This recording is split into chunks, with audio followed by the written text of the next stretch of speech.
All right. Welcome, everybody. We are live, getting ready to watch some USFFL playoff games. So let's hurry up and get this action going because I know that's what everybody is waiting on me for. So I need to post this out. Here's the live broadcast of tonight's wild card doubleheader.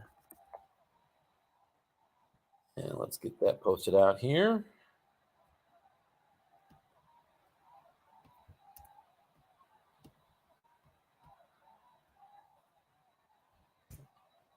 And I'm in. That should work now.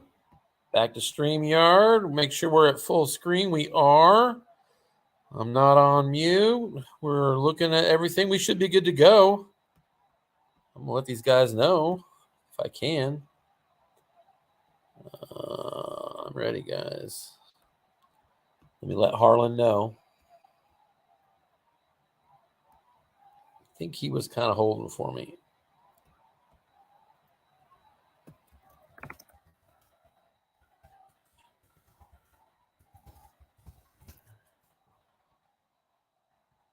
All right, so we should be good now. I want to get StreamYard in the background. That's what helps me make sure I'm online and doing well.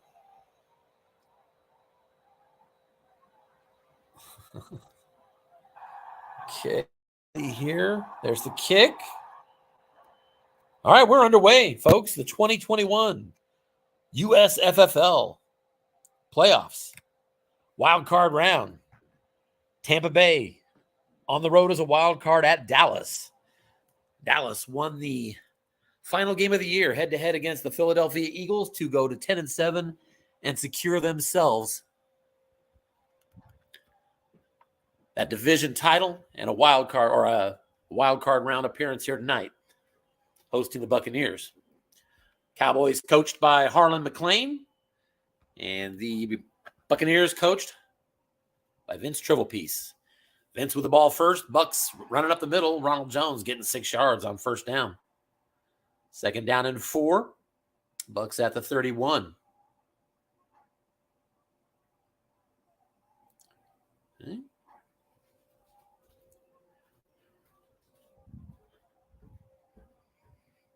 Bucs in a 2 tight end formation.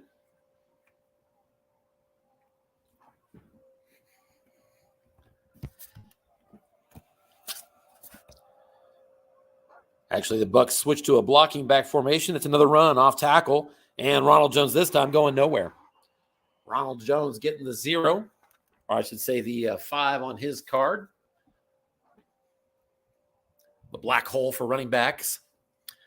So nothing doing, and that sets up a third down. 3rd and 4. Dallas going to try to get off the field here for a 3 and out.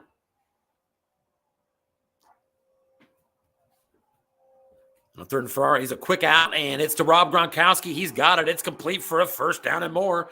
23 yards on the defensive card as the Buccaneers cross midfield on the first down of the game. And are now 1st and 10 at Dallas's 46-yard line.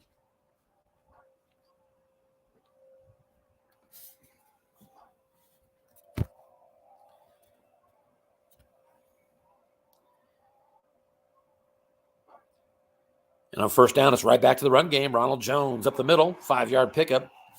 Makes it 2nd and 5 here at the Dallas 41. I will try to pick up some other context as we go along. Let's look at injuries real quick. Looks like the only injury is on Tampa Bay. Ross Crockwell. Let's see what we can find out about that because that's not a name I recognize. Bear with me. And on 2nd and 5, blocking back formation. Another run off tackle to Ronald Jones. Defense gets his run this time, but it's a first down nonetheless. 6 yards as Ronald Jones goes to the defensive card and gets the conversion. So 1st and 10 now at the Dallas 35-yard line. Buccaneers need to get to the 32-yard line to even think about a field goal. They just do not have a long-range kicker. Ryan Suckup. And on 1st and 10, here's a pitch out around the edge, right side, Leonard Fournette. And Leonard Fournette gets the edge, and he's got it first down. He's on the loose into the end zone. It's a touchdown, Leonard Fournette. He got snake eyes on the defensive card on end run. It says plus 44. The extra point is good by Ryan Suckup. And on the opening drive of the game, Leonard Fournette closes it out with a 35-yard touchdown run. And the Bucs draw first blood. They're up 7-0.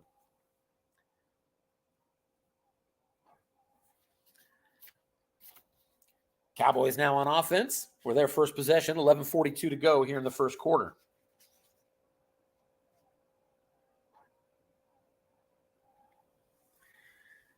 There's an inside run. Elliott's got a 4-yard gain.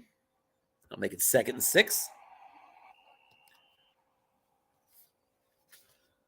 The aforementioned Ross Cockrell. The only injury for this game is a cornerback, actually a substitution, but a sub-cornerback rated a 4.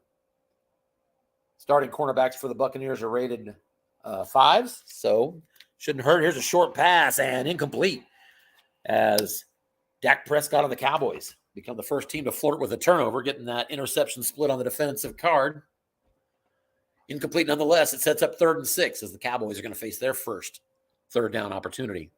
3 wide receivers split out, defense in the nickel. Back to pass, Dak looking short, but he's going to run. And he's brought down short of the sticks. Only a 1-yard pickup on that must run on a 10 roll by Dak.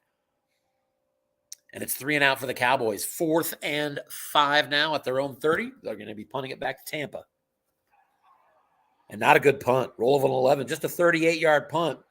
Fielded at the 32-yard line by Tampa. Jalen Darden is going to get 4 yards, and the Bucs on their second drive will take over at their 36-yard line, up 7-0. These two teams played in the regular season, and I do believe that it was Dallas that won. Indeed, Dallas defeated Tampa Bay in the regular season. And on first down, defense gets his run, but crossing him up, short pass, Tom Brady. And that is going to be incomplete. Tom Brady on his card, on wrong on short pass. I mean, there's literally only 3 incompletions, but one of them is right down the middle on that 7. Pretty much everything else is complete, but he missed it, so 2nd and 10.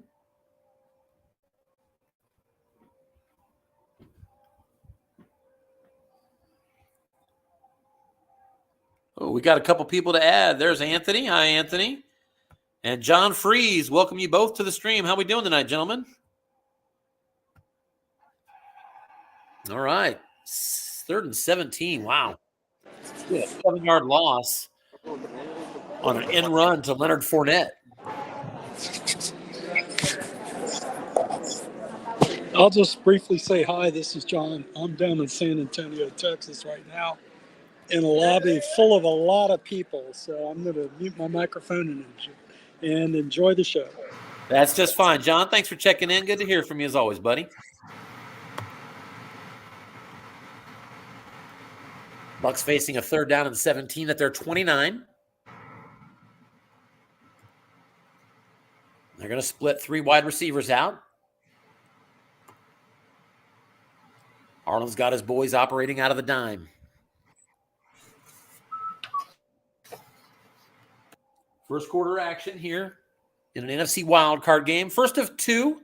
Kicking off here again at the top of the next hour, we should have the Los Angeles Rams with the 3rd game of their season series with the Seattle Seahawks.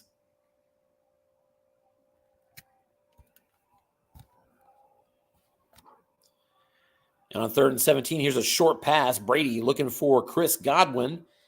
And on his card, he's got himself a completion. It's not enough for a first down. 7-yard loss on that run prevented that. Brady picks up 13 to Godwin. And on 4th and 4, the Bucs are going to punt from their 42-yard line. 42-yard punt down to the 16. It's going to bounce a little bit. They're going to let it roll. And that's going to get down to the 13-yard line, and that's where the Cowboys will settle there and take over on their second possession. Trailing still 7-0, 8:42 to go.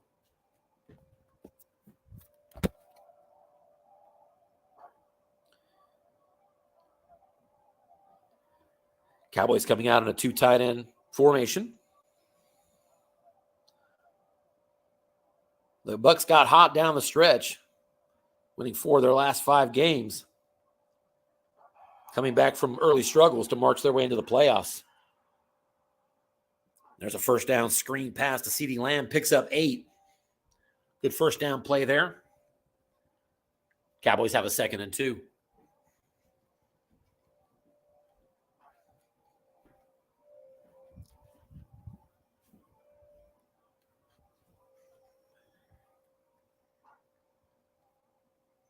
Here's an off-tackle run. Zeke Elliott going nowhere.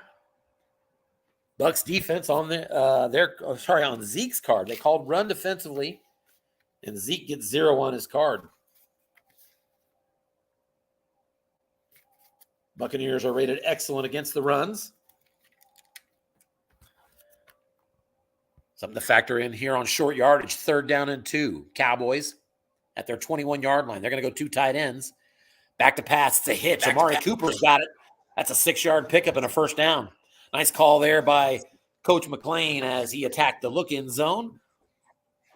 Coach Vince of Tampa doubled both flats, and that allowed the first down to happen.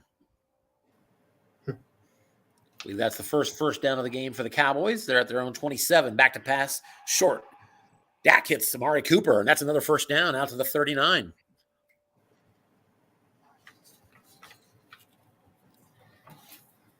So after no first downs for the first half of the quarter, Cowboys first downs on back-to-back plays.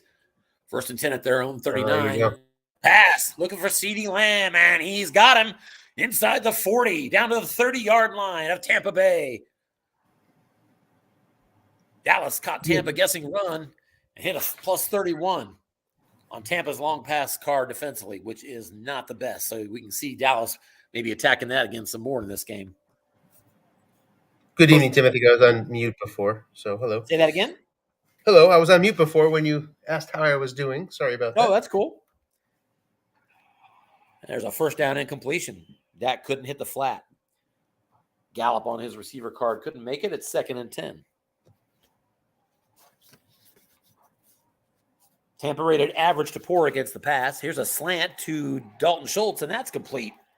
10-yard pickup and a first down. Dak's heating up now, 5 of 7. 1st and 10 at the 20-yard line of Tampa Bay.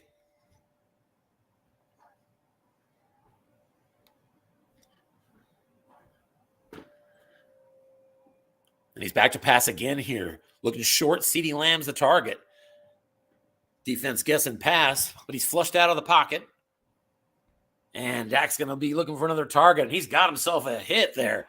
That's going to be a nice 12-yard pickup out of the flat. Looks like that's the tailback. Let's make sure here. Indeed, Ezekiel Elliott.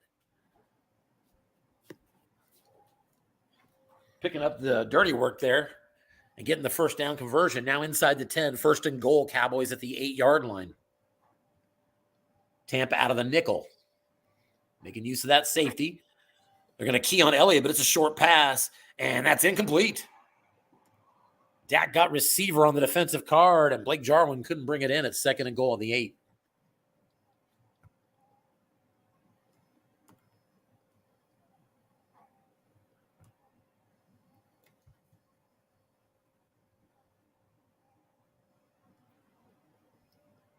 Wide receiver formation, shotgun for Dak. Nickel blitz coming here from Tampa. 2nd and goal at the 8, 10th play of the drive. We're keying Elliott again. This time it's a pass. Elliott's the target, and he's in the end zone with a touchdown. 8-yard TD pass. Dak Prescott to Zeke Elliott. Extra point is pending. And Greg Zuerlein, Greg the leg, puts it through. And at the 4:30 mark of the first quarter, Dallas puts together a touchdown drive and ties this game up 7 apiece.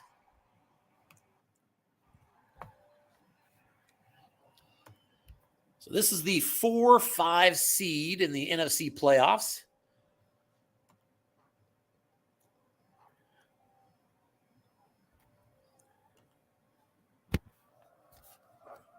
So it would probably be Dallas's only home game in the playoffs, barring an upset. First and 10, Tampa from their 25. Here's another off-tackle run for Ronald Jones, picks up 6. Credit to Harlan for calling a run defense on that play, but it went to the defensive card.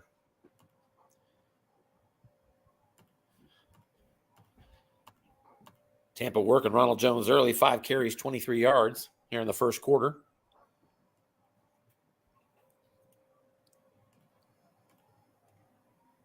And on 2nd and 4, Ronald Jones again, settling in at tailback behind O.J. Howard. And it's another run off tackle to Jones. And that's going to be a first down run of 4 yards.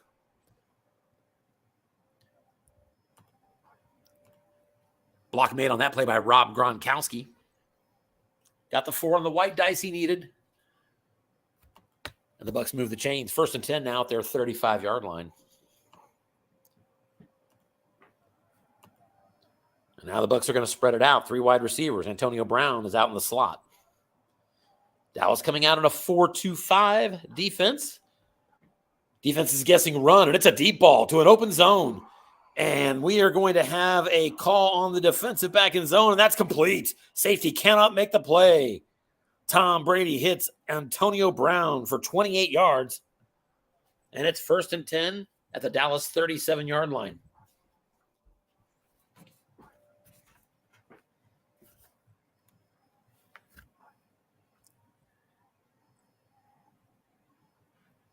Right back to a run formation. Blocking back. Defense guesses pass it is. Short pass to Mike Evans, and he's got it for 13 yards. Mike picking up a receiver opportunity on the defensive card, and the Bucs convert. 1st and 10 now at the Dallas 24.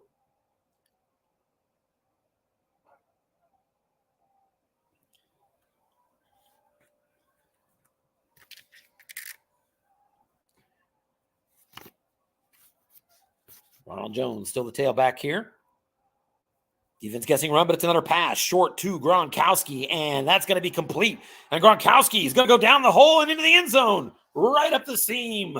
24 yards and a touchdown for Rob Gronkowski. As on receiver wrong, Gronkowski hits a plus 37 on his card. And Gronkowski and Fournette with a couple of big plays here in the first quarter. Long touchdowns before even hitting the red zone.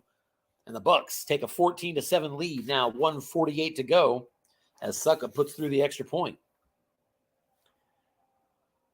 2 drives, 2 touchdowns for Tampa, so a great start for Vince Drivelpiece. Cowboys starting their next drive at the 25. Here's an off tackle to Tony Pollard, and he's got through. Back into the secondary, across midfield to the 47 of Tampa. Pickup of 28 for Tony Pollard on an 11 roll, off tackle wrong. His first carry of the game, and it's a good one. Now from the 47, back to pass. Dak looking long, and he's going for Cooper. It's incomplete. Dak Cooper went away from the long gain on his card. 2nd down and 10 now at the 47 of Tampa. 3 wide receivers are going to split out. Tampa's going to come with the nickel defense. Here's a screen out to the left side. It's to Pollard again and incomplete. Goes to the 3 on the defensive card. Interception split was very tame, so nothing happening there. 3rd down and 10 now for the Cowboys. And they'll stay in that 3 wide receiver shotgun formation. Bucs now bringing another DB. They're operating out of the dime.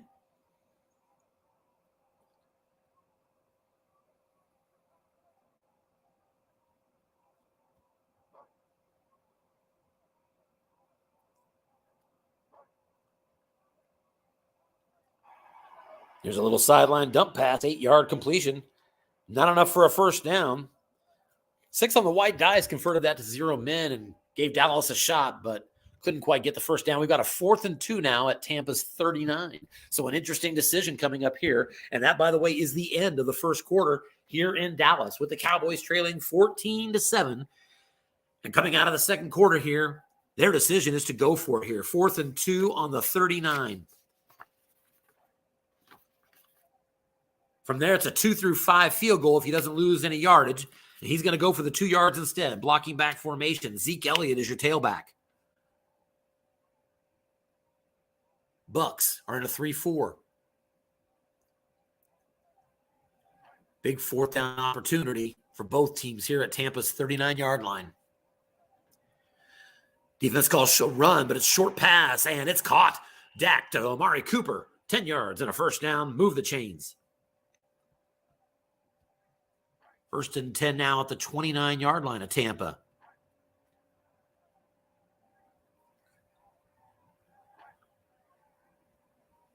Good amount of offense in this game already. Off tackle to Tony Pollard, and that's going to be a pickup of 15 yards on the defensive card. Pollard.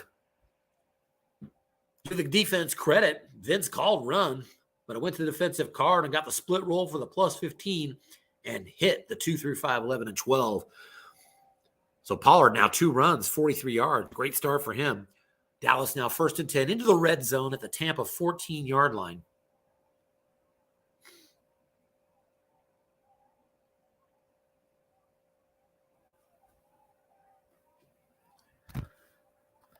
$30 till kickoff of our nightcap. Rams at Seahawks.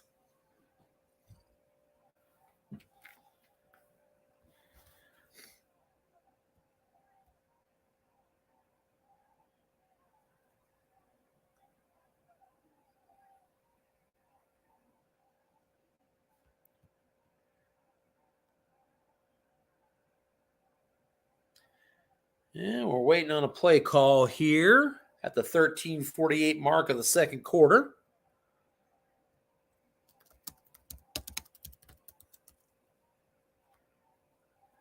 Or maybe I'm waiting on a play call. We're going to go ahead and back out because I'm getting nothing. And let's see if we can't come back in.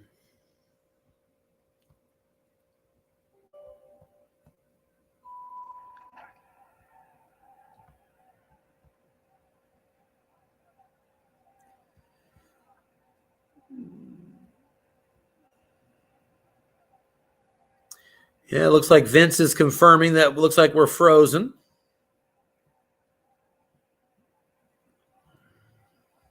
Okay.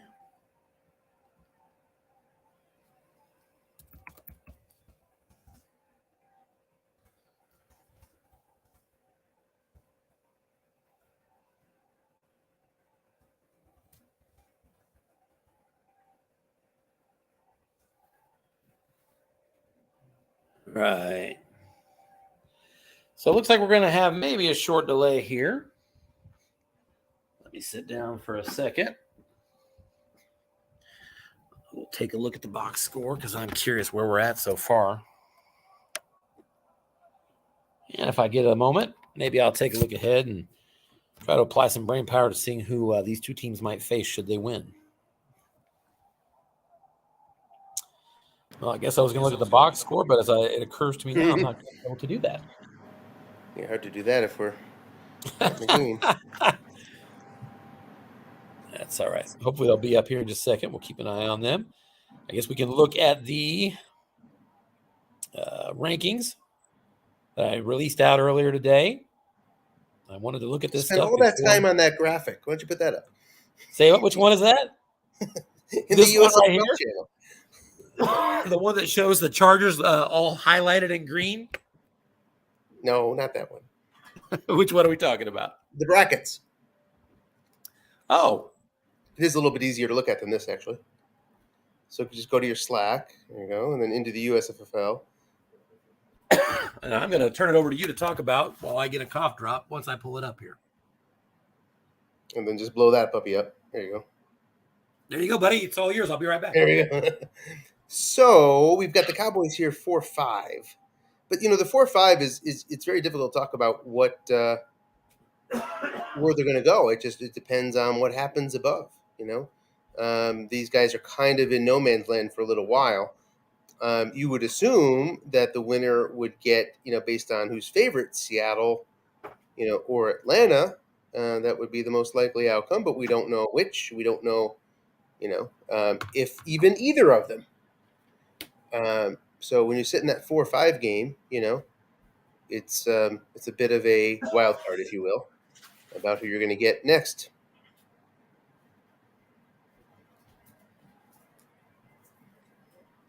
in theory, you could get All right. any number of squads, right?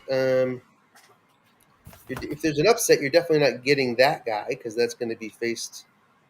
So, yeah, it's up in the air when you're 4-5, Tim. You know. I see there's a message out there. Is the game number possibly available again? Let's see. I can check. No, I don't see one. Okay. And we have the 7-2 game coming up next. And so you were telling us that, let's see. So the 1 seed is going to get the lowest team. So that would mean that unless San Francisco wins, the winner of this game goes to Green Bay, correct? Unless San Francisco wins. No, not necessarily, because for the Rams. Oh, because the Rams. Yeah. Still early, a lot up in the air, I guess. Yep, especially when you're 4-5. If you're 2, you have a better view on things, or if you're 7, you have a better view on things, for example. But when you're stuck in the middle, you can go any number of ways. Certainly. And then, of course, there's 2 teams, including yours, that are just going to sit and wait for everybody to duke it out this week. Yeah. We got this other game tonight, 2-7 in the NFC. AFC gets going tomorrow, as it's currently scheduled anyway. So far, I'm glad you can broadcast tomorrow. I'll be out of pocket all day, all night tomorrow, so I appreciate you covering that for us. Yeah, likewise. I'm about to bail out here in a second, at least for a little while, for about 45 minutes. Our schedule worked out well. Yes. I don't think we have a Jags-Ravens. I don't think we have a Steelers-Colts. I don't think those are the only 2 we're missing, right? Yeah, those are the only 2. I think the Steelers-Colts pinged at some point. It might have even been privately, but I believe I heard that they were looking at Saturday or something like that, weekend. Wow. Okay. So I'm pretty sure that's the case. Now, these 2 teams, Dallas and Tampa, did face each other in Week 1, you may have noted. And in that one, Dallas won 35-14 in Week 1. Right, so we got a new game number, it looks like. Where do you see that? Where did I just find that? Oh, Harlan sent it to me, I guess. It's a private message. Let me see if I can make that work.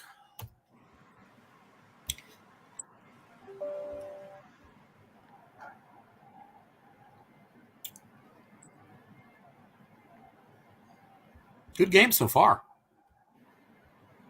Yeah. I like Dallas's 1st and 10. One of my favorite 1st and 10 breakdowns of tendencies in the league. They're up there like top 5 in running and top 5 in long pass. That's really a nice place to be after 17 games. I mean, that's the kind of tendencies that can drive an opponent wild.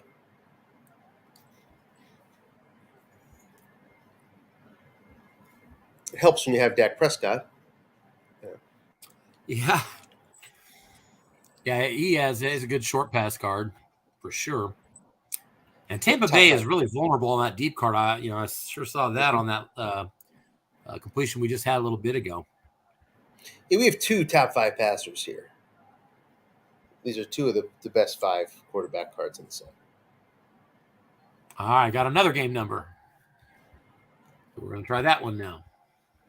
Well, we know it can't be somebody who's trying to watch causing the problem because you're the only one that has that game number. That's right. And with that, I'm going to bail out, at least for a little while. I'll be back. You can leave me live in here. I'll come back in about 45. All right. Sounds good. We'll talk to you soon, Anthony. Thank you. Thank you. Mm-hmm. All right, everybody. We're going to try the latest game number provided to me by Harlan. If it works, we'll share that out so everybody's got it.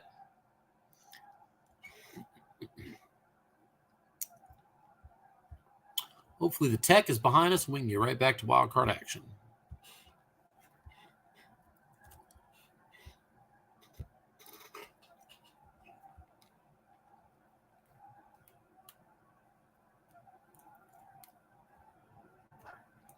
All right. So we are 14-7 Tampa. Dallas is now 1st and 10 at Tampa's 14-yard line. Let me get this game number shared out to everybody that didn't get it.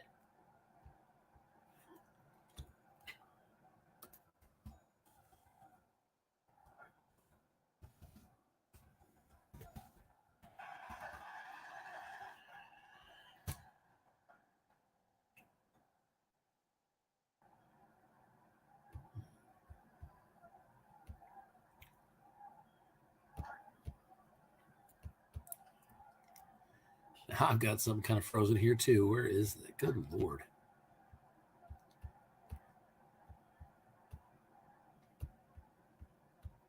There we go. All right, so apologies about that. One last thing is to make sure that I've got full screen going here on StreamYard. And we do. So no mute. We're good to go. Let's get back on. All right, guys. And on 2nd and 5, here's a short pass to CeeDee Lamb, incomplete. He was double teamed, by the way. There is an injury on the play, and this one is kind of a big one. It's Ndamukong Suh, and he's going to miss out another game. So if Tampa wins this game, Ndamukong Suh will not be playing in the division round.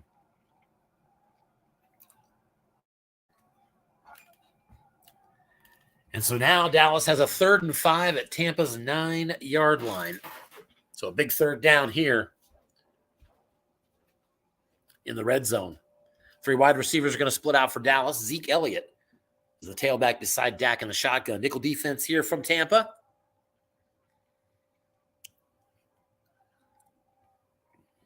Down 7. This is a big play. It's another short pass to CeeDee Lamb. He is double teamed again, and that is going to be complete. And it's in the end zone. A touchdown for Dallas. Dak hits CeeDee Lamb, beats the double team, and he has his 2nd touchdown pass of the game. Another injury to the Tampa defense is William Golston. Back to that in a second. Extra point here. Greg's the leg, puts it through. And with 12:36 to go here in the second quarter, we have offense 14-14. Ensuing kickoff taken at the 2, returned just a little bit outside of the 20 to the 23 by Giovanni Bernard, and that's where the Buccaneers will take over.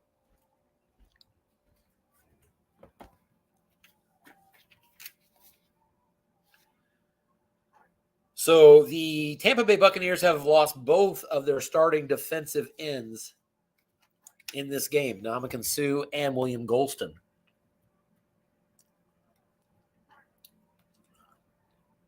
First down, here's an off-tackle run to Ronald Jones just to pick up a 2. Got it to the running back card like he wanted on wrong. But couldn't get a good number. 2nd down and 8 now for Tampa at their own 25. Vernon Golston's injury was 2 more weeks. So the defensive ends for Tampa are out the rest of this game and next week. And one of them would be out if they made it to the NFC title game. And on 2nd and 8, defense is going to go deep to the offense. Tom Brady looking deep to Antonio Brown, but he's flushed out of the pocket. And it's going to be a completion, 10 yards and a first down. Brady hooks up with Gronkowski, his 3rd catch of the day. And the Bucs are out to their 35-yard line. Both of those aforementioned defensive ends, Suh and Golston, are a 4 against the run. And they blitz at a 5 and a 4. They're not elite, but they're stars, and you want them in there. Here's a 1st and 10 run, off tackle for Ronald Jones, 4 yards, 2nd and 6.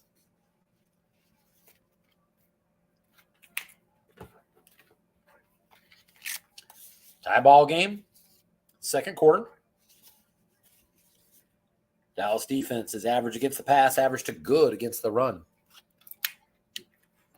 Blocking back formation. It's going to be a run call by the defense, but it's a quick in pass. O.J. Howard is the target, and it's a receiver result. O.J. Howard has a good one. That's 13 yards and a first down. O.J. Howard gets across midfield. He's going to be at the 48-yard line, it looks like, of the Cowboys. And that'll be 1st and 10 there.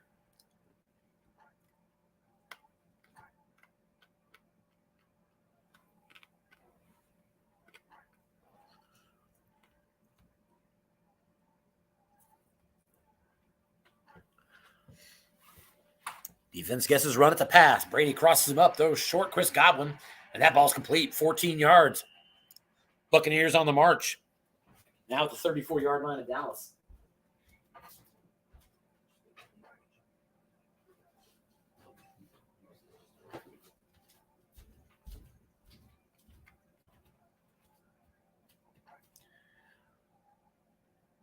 Brady 8 for 9 so far for 138 yards. There's another quick in pass attacking the zero linebacker over the middle. And it's going to be incomplete. There's a little receiver. This time O.J. Howard couldn't make the catch. Just the second incompletion by Brady, and it's 2nd down and 10.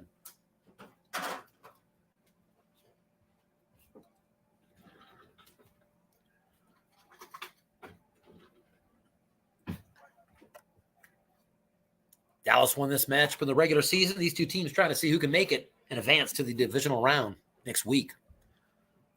And on 2nd and 10, Vince has his Buccaneers spread out with a 3 wide receiver formation. Antonio Brown in the slot, and that's going to put the Cowboys into the nickel defense. Here's a screen. There's a 1 linebacker in the zone, but it's still a pickup, 9 yards, and not quite a first down. Almost. It's going to be a yard short, so 3rd down and 1 at Dallas's 25-yard line. So a big 3rd down opportunity here. 6 on the white dice is what converted that to 0 men on the defensive card. I gave them a much more manageable 3rd down opportunity here. 3rd and 1 at the 25-yard line. Bucs 1 for 2 on 3rd down conversion so far in this game. Ronald Jones is out. Leonard Fournette comes in as the specialist on short yardage, but they're going to throw short pass. Rob Gronkowski, and it is incomplete. Went to the defensive card, and despite just 3 men in the zone, found an open spot, and nothing doing. So 4th and 1, and the Buccaneers have a decision. It's a 14-14 game. 4th and 1 at the 25-yard line of Dallas. 8:24 to go, 2nd quarter. From this spot, you're looking at a 2-8 field goal. You get a little variable to kick you up a little bit closer. It could go 2 to 9 or 12, but it's pretty similar. That's kind of what you're looking at. Or a 4th and 1 in a tie game, man, in a playoff. This is a tough one. I don't think anybody could be criticized for going either way on this. You got the excellent run defense to battle against Dallas. I'd go for this. It's only 1 yard. You also have good run blocking, and he is indeed bringing out the full house. So Vince going to go ahead and play Riverboat Gambler here. 4th and 1 at the Dallas 25. Full house formation with both Fournette and Jones. Cameron Braid also joining in the backfield. 4-3 from the Cowboys.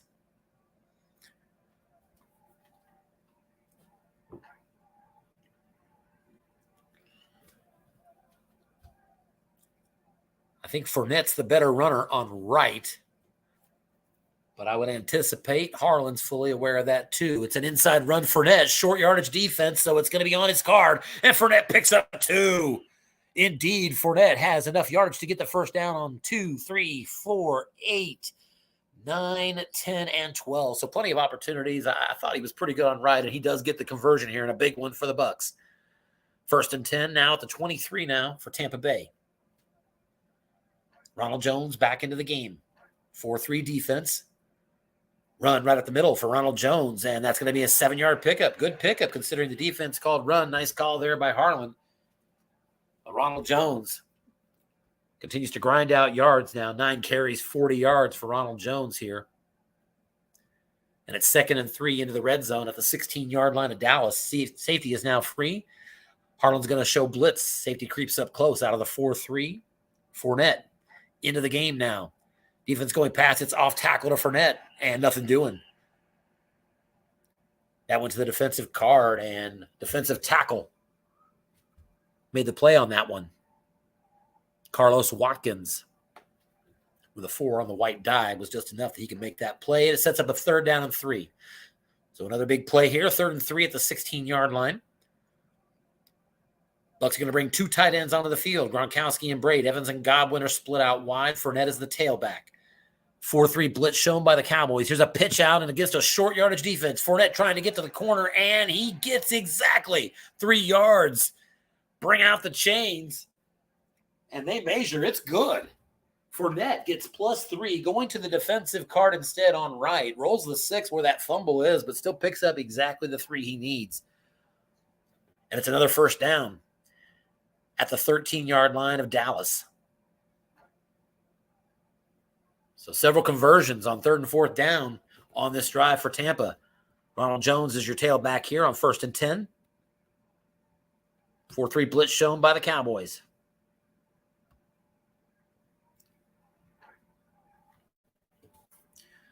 Defense guessing run, and it is. Off tackle run, Ronald Jones, and he's got 7 yards on right again. Ronald Jones running behind Tristan Wirfs.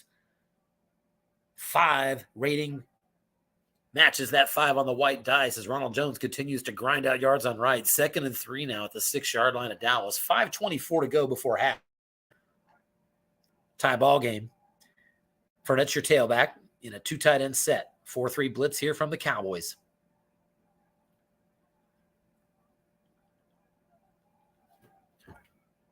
They're going to key Fournette, but it's a pass. Brady looking into the end zone. He's throwing at Chris Godwin, and it's incomplete.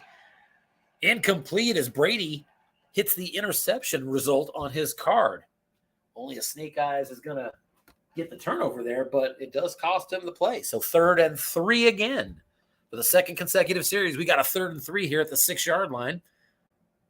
Just over 5 minutes to go before halftime. 2 tight end again. Fournette's your tailback again. 4-3 blitz coming at the Cowboys.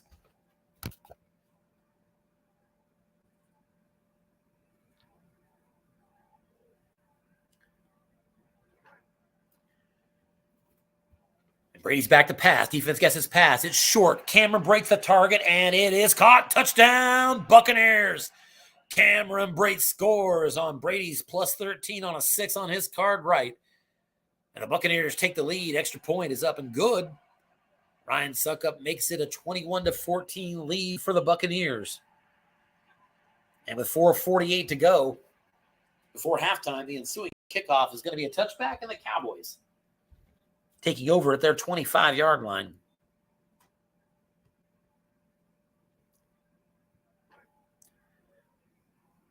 Not even halftime. Buccaneers already 233 yards of offense. Dallas not far behind at 1. These two teams moving up the field in this game. First down is a short pass. Amari Cooper. It is complete. And there's first down, but there's a penalty, and it's holding. Back it up. So wipe it away. 1st and 20 back at the 15-yard line. And unless I'm mistaken, I think that might be the game's first penalty. I don't remember another one. And indeed, we made it all the way almost to halftime. 4:30 to go here before the first penalty. It's a big one. It's a holding penalty. Backs Dallas up. And on 1st and 20, here's a screen to Tony Pollard, and nothing doing there as well. Pollard couldn't get it on his receiver card. It's 2nd down and 20 for Dallas.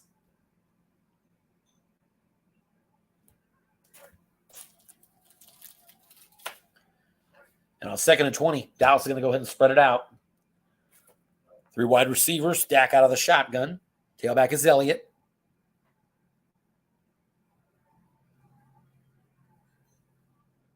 Bucs out of the nickel. And Dak's looking deep, going deep to Dalton Schultz, and it's going to be incomplete. Dak flirting with another interception. That was on the defensive card. One man, he rolled that 7, had an interception split roll of 2 to 5, 11, and 12. But Dak escaped that, and it's 3rd and 20 now for Dallas at their 15. So again, Dak out of the shotgun. Extra DBs in, the dime defense by Vince and the Bucs. It's going to be a sideline pass. Cedric Wilson, nobody's in the zone. And that's going to be a +6. Add the yak, and let's see if he can get there. And nice run, but not quite. 10 yards after the catch for a gain of 16 by Cedric Wilson. Makes it 4th and 4 to 31. And with 3:18 to go before halftime, Dallas punts it away. It's a 48-yarder, fielded at the 21. A fair catch there by Jalen Darden. Up 21-14, take over possession at their own 21. 2:42 to go in the first half. Both teams still with full complement of 3 timeouts here. Never know how many scores you might get in the last couple minutes. Look at the real world clock. Tells me we're 6 minutes away from kickoff in the second game tonight. Both of them brought to you live here on the USFFL. 3 wide receivers split out here for Tampa. 4-2-5 formation showing blitz from the safety. This is something that where it forces Harlan to choose between covering that middle zone or the deep zone. And I think twice in this game we've seen Vince attack deep on this play. We'll see what happens here. Harlan certainly tempting him with that blitz and the 4-2-5. And indeed, Vince is going to go deep. It looks like we got an empty zone, and it's going to be on the offensive card. It's a long game. Brady hits his number. Chris Godwin across midfield. It's a 33-yard pickup.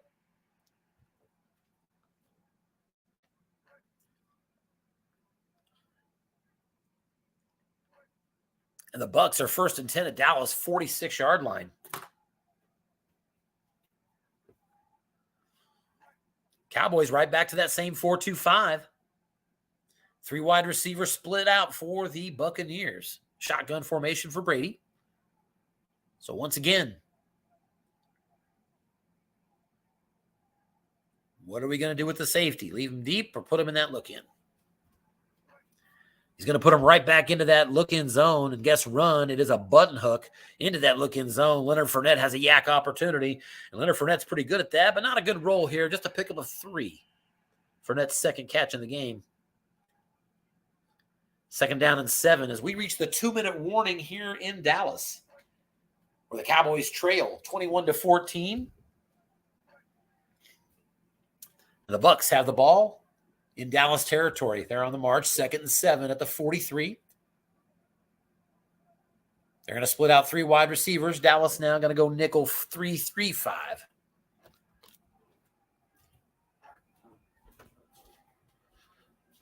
You think this is pass, but it's a draw, run up the middle, and just a 1-yard pickup as Leonard Fournette got it on his card, but just didn't get the number he was looking for.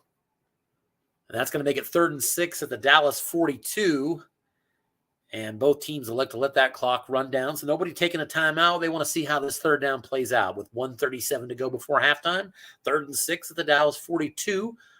Shotgun, 3 wide receivers split out. Brady with Fournette at his side. I think it's a 3-3-5. Let's see what Harlan is. Indeed, 3-3-5 defense, nickel by the Cowboys.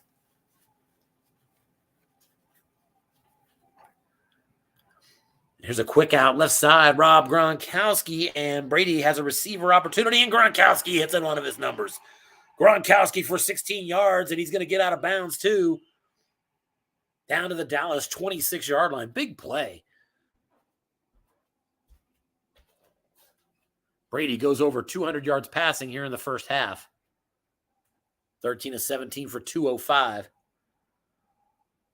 Bucs are going to split out 3 wide receivers. Brady in a shotgun. 4-2-5 from Dallas.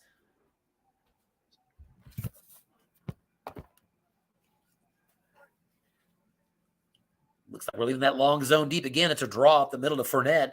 And Lenny Fournette's got a number. 15 yards up the middle as he hits the 4 on the defensive card, and a pretty easy split roll there. Fournette now 7 carries, 49 yards in this game. Bucs are 1st and 10 at the Dallas 11-yard line. Dallas did take their first timeout. Minute 22 to go. So Harlan definitely trying to save himself a scoring opportunity at the conclusion of this drive. 3 wide receivers split out again for the Bucs, as they're looking to open up a 2-score lead. Back to pass against a run defense. Brady looking to the end zone, and it's going to be caught. Touchdown, Godwin. Tom Brady got a receiver result on the card, and Chris Godwin made good on that. And with 1:07 to go before halftime, Tom Brady has thrown his 3rd touchdown pass of the game, and the Bucs are up 28-14. And so in kickoff, it's going to be a touchback, and with 1:07 before halftime, Dallas takes over at their 25. So they've got 2 timeouts left in 67 seconds. They'll have to be aggressive. They're going to split out 4 wide receivers. Spread formation. Elliott's the tailback. Back of the shotgun. Defense out of the dime.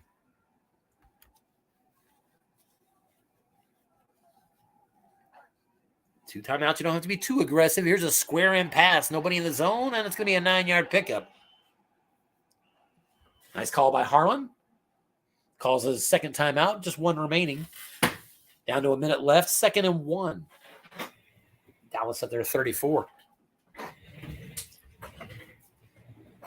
So 3 wide receivers for Dallas and a dime defense brought here for Tampa.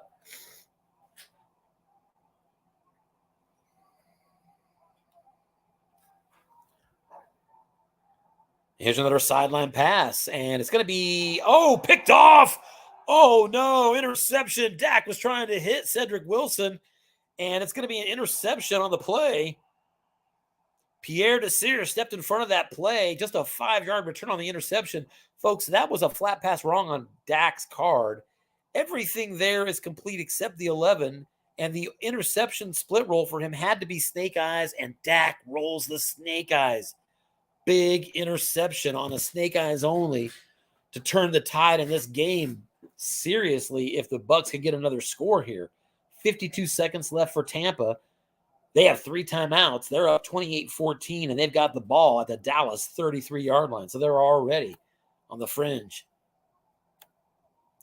of field goal range. Just a disastrous dice reality for the Cowboys in that moment. Only a snake eyes. Defense guesses run for Dallas. It's a deep ball. Brady's going for it all to the end zone. It's incomplete. He was trying to get to Antonio Brown.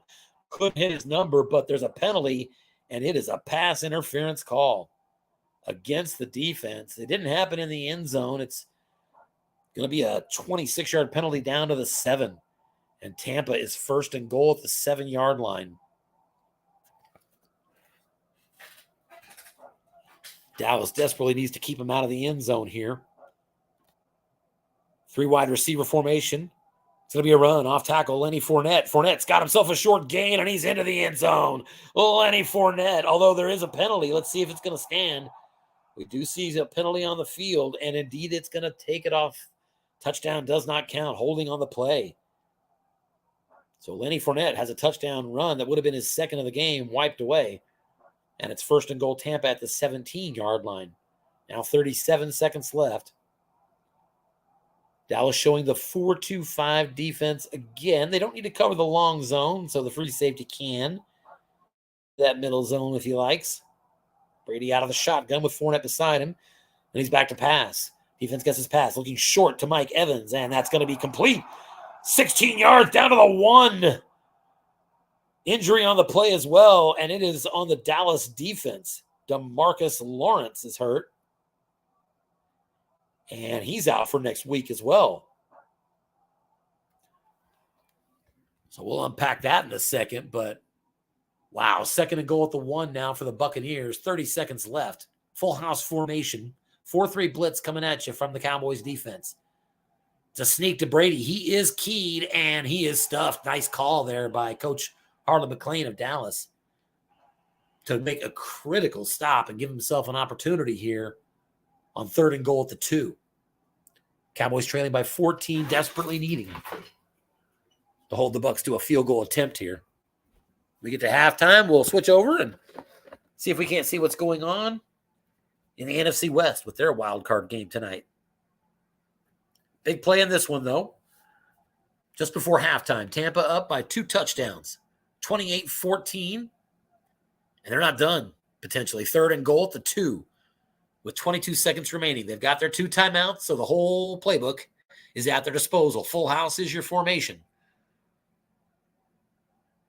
If you define an offensive lineman as a hog when he's a 5 or a 6 run block, they've got 4 out of 5 of them here on Tampa. And on 3rd and goal from the 2, I think we might see a little Lenny Fournette. We'll see. 4-3 blitz here from Dallas. Defense guesses run, but it's a crossover, a short pass to Cameron Brate. And that's going to be caught for a touchdown. Tom Brady with his 4th touchdown pass in the first half of this game as the Tampa Bay Buccaneers capitalize on a Dak Prescott fluke interception and have opened up a 35-14 lead in this wild card matchup in Dallas with just 8 seconds to go before halftime. Wow.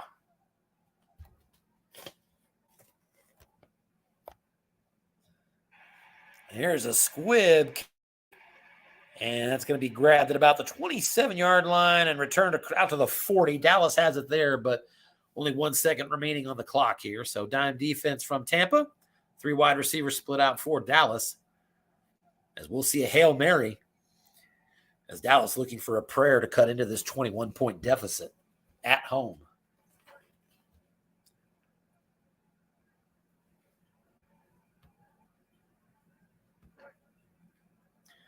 Deep ball to Amari Cooper, and it's going to be incomplete on the defensive card. 2-minute zone, and that's your halftime gun. So we go to the halftime here in Dallas. Your score, Tampa Bay Buccaneers, Road Warriors up 35-14.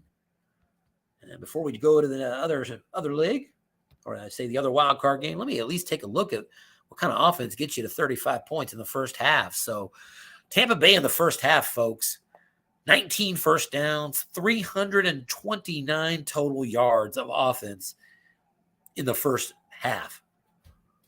So, wow, 5 of 7 on third downs, 1 for 1 on fourth downs, 21 for 21 in the red zone. Tampa Bay's offense lightened it up. Dallas gets the ball coming out of halftime, and they're going to take over now, starting at their 25-yard line. So Harlan will begin his attempted assault on a big comeback.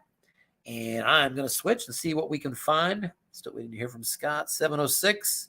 He may be tied up. So it looks like that game is not happening yet. Thanks for the update. All right. So that game appears to be on hold. We'll keep an eye out for that one. And we'll stay here in Dallas where Harlan McClain going to have to fight to try to make up this 21-point deficit. But, of course, Dallas does have the quarterback, the receivers, the playmakers, really, and the offensive line to make this happen. But they're going to have to really get some work going on that defensive front where they just really haven't done much. 2nd and 6 for Dallas at their 29. Here's a quick out to Dalton Schultz, and that's good for 10 yards. And a first down is Dalton Schultz, 6 on the white dice, converts to 0 men and gets the first down pickup out to the 39-yard line. Prescott on the day, 13 of 23 for 149. 2 touchdowns on that 1 critical interception. Here's a deep ball by Prescott and incomplete. CeeDee Lamb was the target and got receiver result on the defensive card. Lamb just missing his number right below a couple of completions. 2nd down and 10. 3 wide receiver formation, but it's a run up the middle and a 6-yard pickup as Zeke Elliott, with just his 4th run of the game, beats the nose tackle with a 6 on the white die. And that'll set up a more manageable 3rd down. 3rd and 4 for Dallas at their own 45. And we'll see if something like this presents 4-down territory. 21 points down, I think you'd have to consider it when you're out to your 45 if it's close. But Harlan's not thinking that. He's thinking first down. That's, of course, what he's wanting. Blocking back formation. Zeke Elliott's your tailback, and it's an off-tackle run. Nothing doing as Tampa called a nice play there by Vince Dribblepiece, sniffing out that 3rd down run attempt by Harlan. And that's going to make it 4th and 4. Now Harlan does have to go ahead and make that decision. What are you going to do? 4th and 4. You're down 21. You're at your own 45-yard line, 12:18 to go in the 3rd quarter. I'd be really tempted, but I think I'd go. And I think for me, I think I'd kick it. I'm sorry. I think for me, the difference is that that run defense being excellent for Tampa would just make me nervous that it just gives him one thing to worry about. So I don't know. I think I'd punt it here, down 21. But Harlan has taken his time as he should.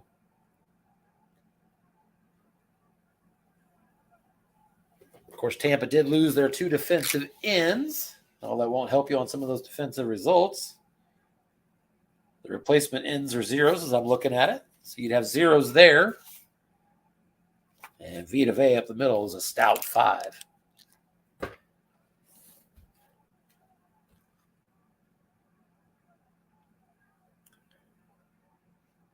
Still waiting on Harlan to make his call here, which is just fine. We presume that's what we're waiting on. And it says user drop. So I think on 4th and 4, we have most likely locked up. Let's check our StreamYard queue. Looks like we're still on full screen, not on mute. Everything's good there. And we'll keep an eye on that. So let me go back and sit down now.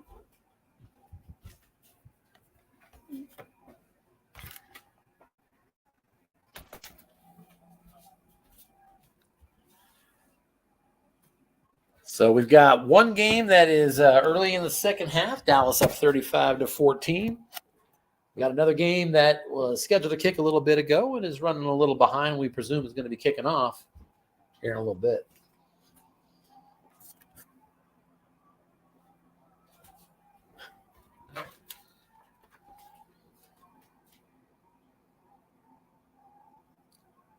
All right, so yeah, the users definitely dropped here. Let's go ahead and back out.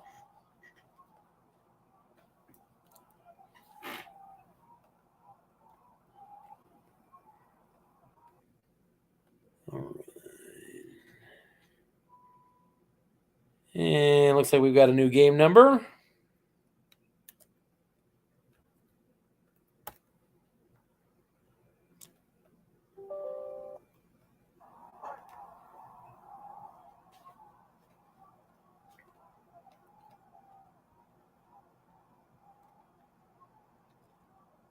All right. And we're back in 4th and 4. And the Cowboys have made their choice. They're going to punt this ball. Like I said, I think that's probably the right call, or I should say the call I would make. It's a 43-yard punt, going to be down to the 12, and it's going to bounce there back up to the 13, it looks like. And actually, it looks like I did the math wrong, and that ball is at the 19. So with 12 minutes to go, Tampa Bay will take over 1st and 10 at their 19-yard line. They're winning 35-14. And I want to take a look at something here. Let's see. I was curious about ball possession. What kind of ball possession? Have they scored a touchdown on all but one drive? Indeed. Tampa Bay has had 6 possessions. They've got 5 touchdowns and 1 punt. So just a flawless offensive performance here from Vince Tribblepiece. And on 1st down, going to be a 6-yard run for Ronald Jones, his 11th carry of the game. 2nd down and 4. That's another thing the Bucs have done very well tonight is they've been pretty successful at putting themselves in manageable 2nd and 3rd down yardage. And on 2nd and 4, they're going to split out 3 wide receivers here. And the Cowboys and Harlan are going to offer up that 4-2-5 again. So going to have to choose. He chooses to put that guy in the look in. It's going to be a deep ball, and looks like we've got incompletion. There was 1 man in zone on that, and it's going to be an incomplete pass. 3rd and 4. So Dallas has only forced 1 punt all day. They've got an opportunity to do it here. Big 3rd down play. Leonard Fournette's your tailback. 2 tight end formation for the Bucs. 4-3 here from the Cowboys.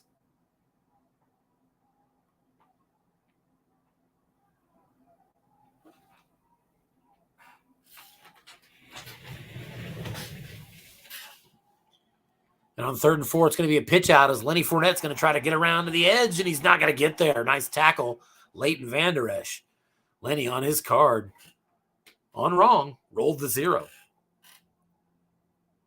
And so it's 4th and 4. The Bucs are going to punt. That's just the 2nd time today. 41-yard punt by. It's going to be taken at the 34-yard line. Return of 8 yards for CeeDee Lamb and Dallas. Will take over at their 42, 1st and 10. And I got to think that Dallas is happy about that decision to punt a moment ago, as they're pretty much right back in that same position just 2 minutes later. But it's 1st and 10 now at their own 42. And on 1st down, back to pass. Dak looking short. It's incomplete. He was trying to hit CeeDee Lamb on that play. And on his card, found an empty spot. 2nd and 10.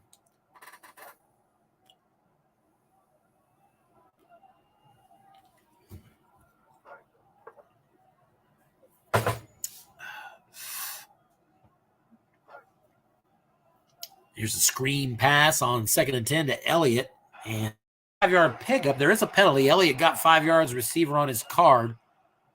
And it's going to be a personal foul on Tampa. So add 15 more.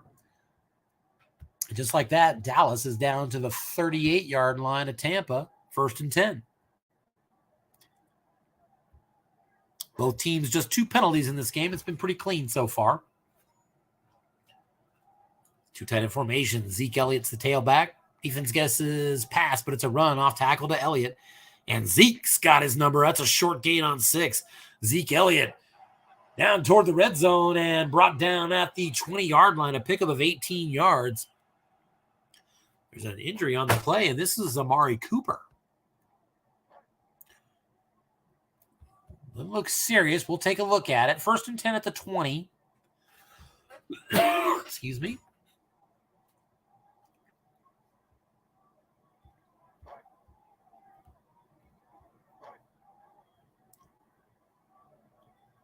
There's a flat pass and going to be a 1-yard loss to CeeDee Lamb, 2nd and 11.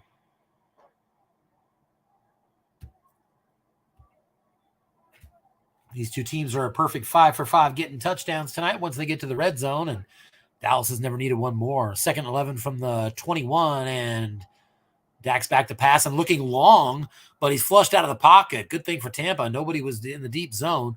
Flushed out, and that's going to be a nice pickup of 13 yards as 6 on the white dice makes that flat pass 0 min. And Prescott gets to Cedric Wilson, who's had a good amount of success tonight in the flat game. 4 catches, 46 yards. Dallas now 1st and goal at the 8-yard line of Tampa.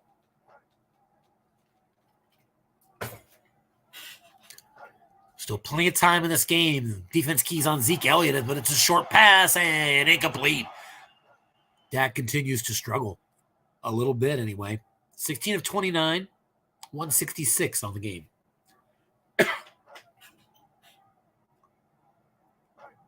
Shotgun formation.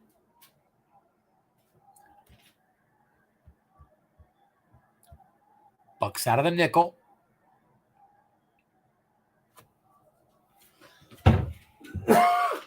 Excuse me.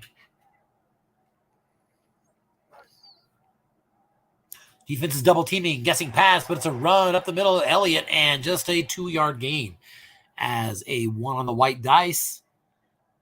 Based on formation, turned that into a run on right. But on this particular roll, it was just 2 yards either way. So 3rd and goal at the 6 now. We're halfway through the 3rd quarter. Dallas trails by 21. So they really can't settle for the field goal too easily here. They've got to get 6.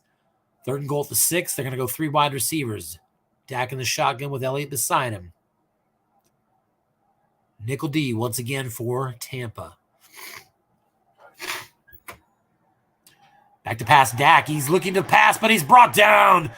He is brought down. A sack on the play by Joe Tyron Shionika. I'm sure that was close. 7-yard loss on that sack. 4th and goal from the 13, and that's going to bring Greg the Leg out. And the 30-yard field goal is good. So bittersweet ending to that drive for Dallas as they cut into the lead. It's 35-17. Tampa's up by 18 still, and they take over after a touchback at their own 25-yard line. Going to take a look if that other game has started. I think maybe it has. Looks like they are getting ready to start, and that's fine. We'll be over there soon. Here's another run by the middle for Ronald Jones, and it's just +1. As Ronald Jones also had that converted to the right column with a 1 on the white die. So 2nd and 9 for the Buccaneers at their own 26. Lenny Fournette replaces Jones. He's now in there. 3 wide receivers split out for Tampa. Brady is under center, though. 4-2-5 again here from Dallas, so we'll see what he does. That's going to be a quick slant. Linebacker is there, but defense guesses run, and it's going to be receiver Gronkowski with an opportunity, and Gronkowski capitalizing. 16 yards on a flat pass wrong for the 2nd time this game. Out to the 42-yard line. Gronkowski now 5 catches, 89 yards, and a touchdown. Good game for the Gronk. 1st and 10 Tampa. Kenneth Vaughn now at tailback. Blocking back formation.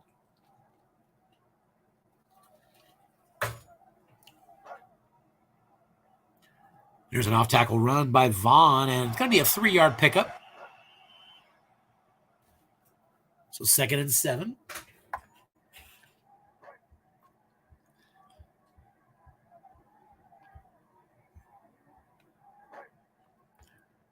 Dallas needing to have a defensive renaissance compared to what they had in the first half when they gave up 320-something yards to Tampa.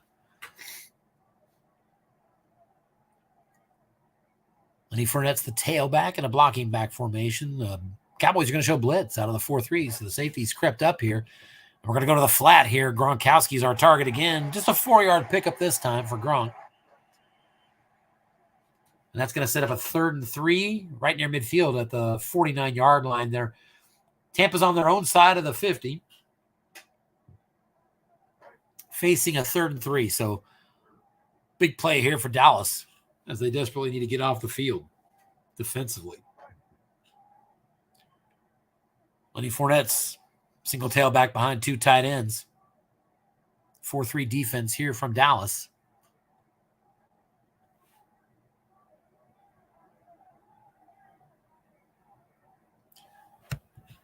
Short yardage, you're forced to kind of gamble here. Here's a flat pass to Mike Evans. Defense guesses pass. Receiver is the result, and Mike Evans cannot make the catch.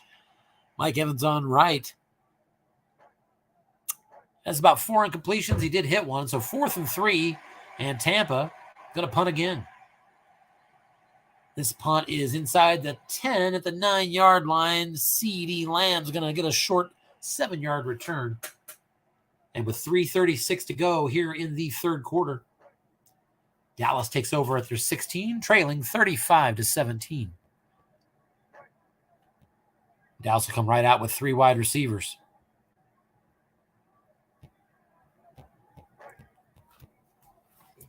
Here's a screen to Tony Pollard, and that's going to be incomplete. And scary flashbacks there as Dak Prescott rolled the interception roll on his card. And last time that was going to be an interception on Snake Eyes, and he rolled Snake Eyes for one of the biggest plays in this game. Missed it there, so 2nd and 10. I'm running to a battery. Here's a short pass, 10 yards, and a 1st down.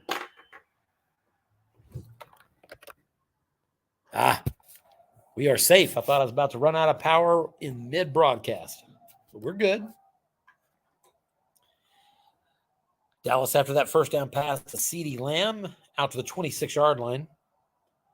Here's a pitch out. Zeke Elliott going to try to get a run, and 5 yards is the pickup there, 2nd and 5. Elliott, 8 carries for 39 yards on the game. Definitely a pass-heavy offense here for Dak. And on 2nd and 5, they're running again off tackle, and nothing doing. Tony Pollard stuffed. Vita Vea making the play there. Pollard hit the 5 on his card on wrong. So just a bad roll again for Dallas. Tough break, 3rd and 5. Dallas at their own 31. Closing minutes here of the 3rd quarter. 2 tight end formation. Zeke Elliott's the tailback. Dak in the shotgun, however. So as Zeke's running, he's going up the middle.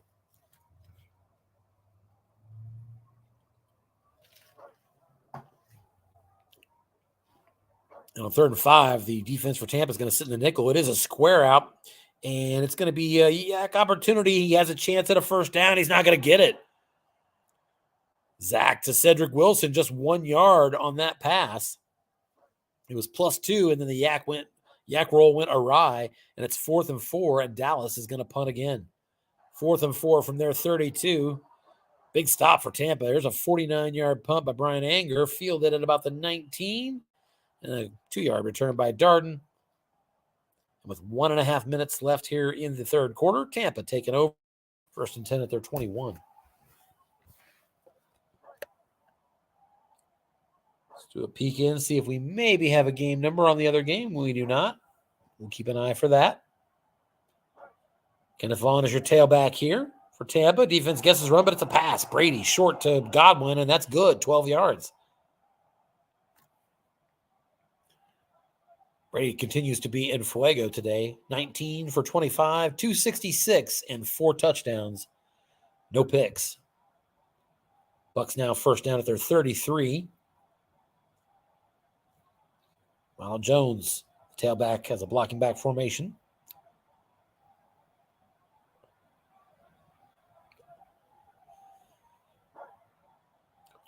There's a quick slant over the middle to Gronkowski. And Gronkowski with a yak opportunity is going to pick up 9. Not quite enough for a first down. But Gronk gets them to 2nd and 1 at their own 42. And Gronk now 7 catches over the century mark, 102 yards and a touchdown. Now 2nd and 1. Ronald Jones, your tailback still.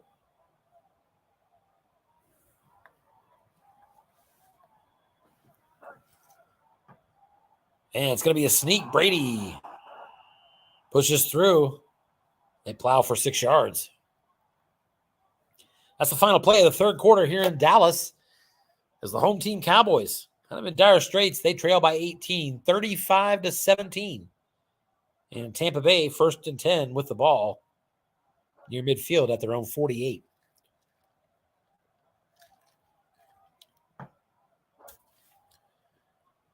First down, there's an off-tackle run to Lenny Fournette. Just a 2-yard pickup. Good run call there by Harlan on defense, but the result did go to the defensive card, and a good roll kept it at just 2 yards. So 2nd and 8. Bucs now right at midfield. 3 wide receiver formation now. 1 tailback is Lenny Fournette. And the Cowboys are going to go to the 4-2-5. It's a deep ball to Antonio Brown and incomplete. He was double teamed by the linebacker. Leighton Vander Esch was in trail on that play. And they'll break it up, 3rd and 8. So good call there by Harlan. 3rd and 8 at the 50. Brady in the shotgun. 3 wide receivers split out.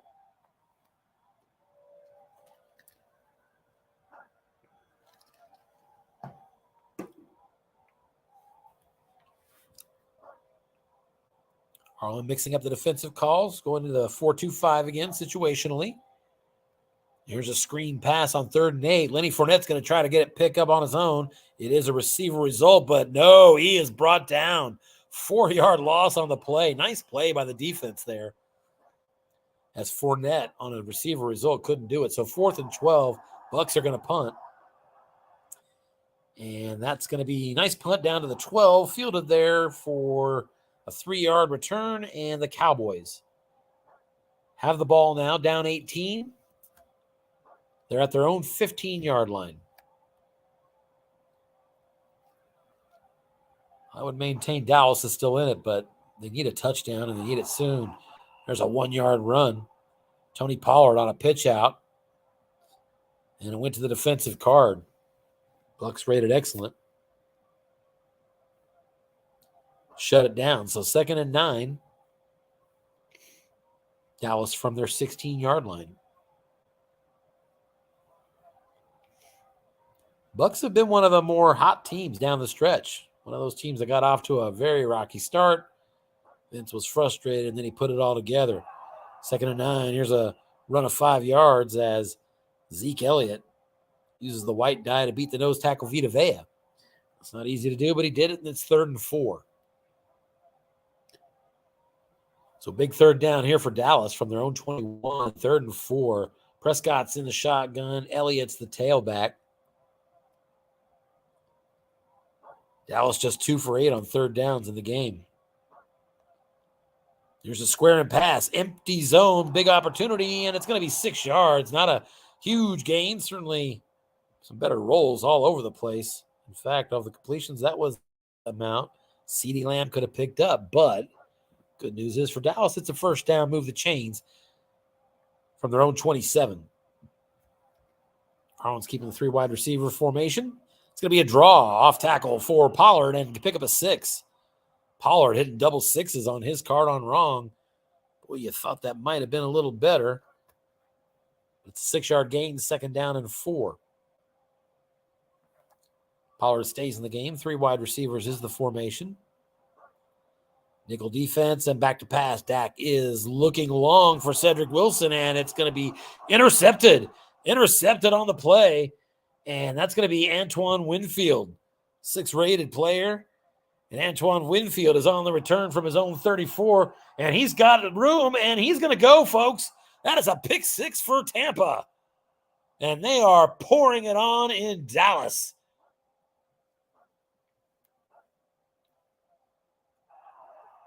The extra point is shanked by Suckup, but no harm done probably, as the Bucs, with 10:40 here in the fourth quarter, have opened up a 41-17 lead in Jerry World.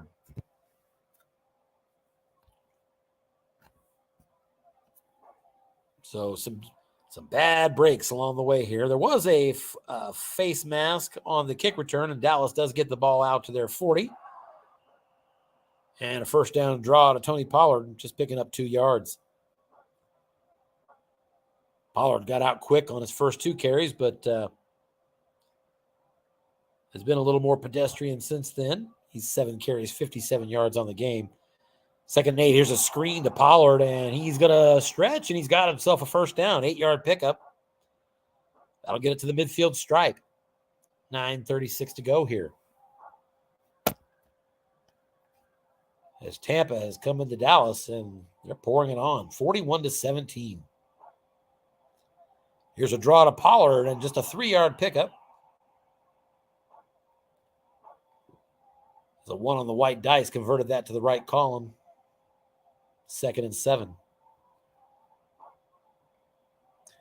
Dak back to pass, looking short. CeeDee Lamb's got it. That's 12 yards. First down for the Cowboys at the 35-yard line of Tampa Bay. Checking real quickly. We might have a game number, and we do. Watch game, not join. All right, so we'll be joining that game here in a little bit. Not the broadcast. Yeah. Not broadcast. I'm not there yet. All right, just letting them know. All right, here's a big 23-yard flat pass. Dak Prescott was flushed out of the pocket and hit Tony Pollard for 23, and Dallas now 1st and 10 at the 12-yard line of Tampa Bay. 8:06 to go. Most likely not enough time for Dallas with this deficit. But we'll see. What is it? Here's a sideline pass, and that's going to go to the end zone. Nice play. Michael Gallup. Flat pass from Dak Prescott. That's a 12-yard touchdown pass. That makes it 41-23, back to an 18-point. So I suppose if you go for 2 here, you're only 2 touchdowns and 2 extra points away. So, yeah, Harlan's seeing that as well. Dallas is going to go for 2 and try to cut this to 16 points in a 2-possession game. 7:48 to go here in the fourth quarter. Big 2-point conversion. Full house formation from Dallas. Bucs are going to show blitz out of the 3-4. So safety Antoine Winfield creeps up close to the line of scrimmage. He had a pick 6 a little bit ago. Here's an off-tackle run to Pollard, and he is brought down behind the line of scrimmage. Nothing doing. Loss of 2, and my game has crashed. So let's go ahead and bring that back up. Let me find Dallas's game number. That's going to be... I think Harlan gave that to me last.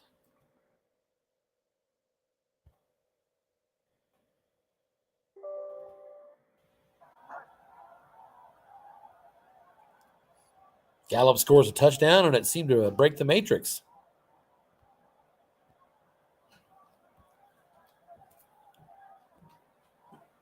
All right, we're pulling it back up now.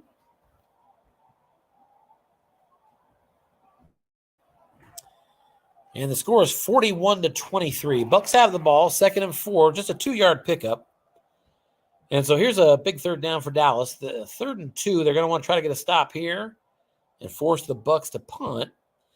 Bucs are up 41-23. It's an 18-point margin, 6 minutes, 18 seconds to go. So still kind of a hope and a dream after missing that 2-point conversion for Dallas. Bucs can go a long way with a first down here on 3rd and 2. It's a button hook pass, and it's complete. They were keying defensively on Lenny Fournette for a run play, but it was a play fake, and they got Lenny on a look-in over the middle for 13. Move the chains. Bucs 1st and 10 at the Dallas 25-yard line.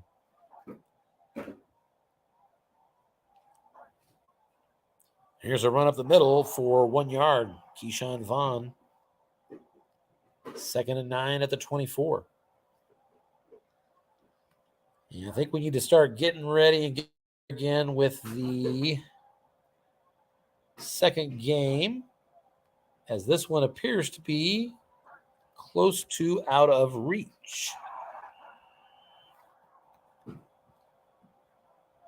Keyshawn Vaughn on a off-tackle run again. Nothing doing. 0 on the play. It's 3rd down and 9.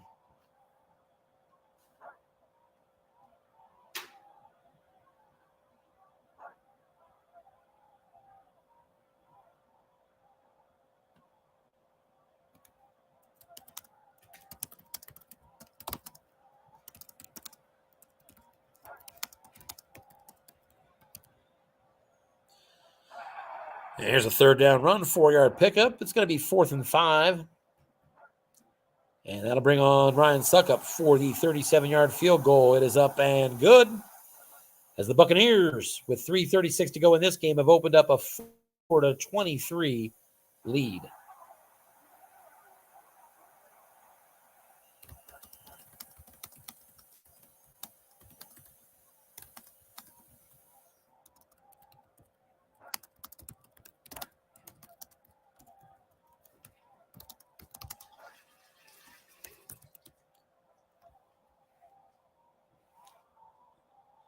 So Dallas takes over 1st and 10 at their own 36 with 3 minutes to go.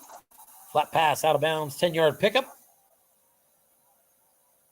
Really all over but the final score here. So let's go ahead and get that second game up, shall we? Let's see what's happening with Seattle hosting the Los Angeles Rams.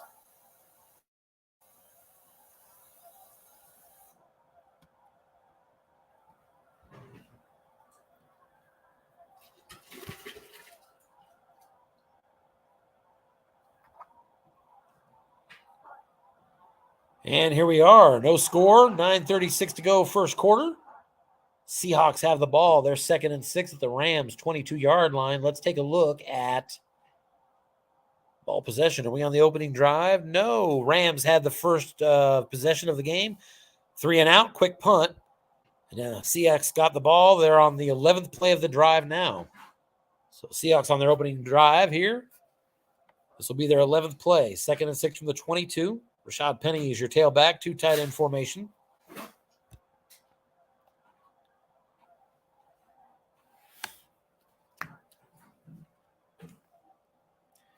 On 2nd and 6, here's a quick out to tight end Will Dissly.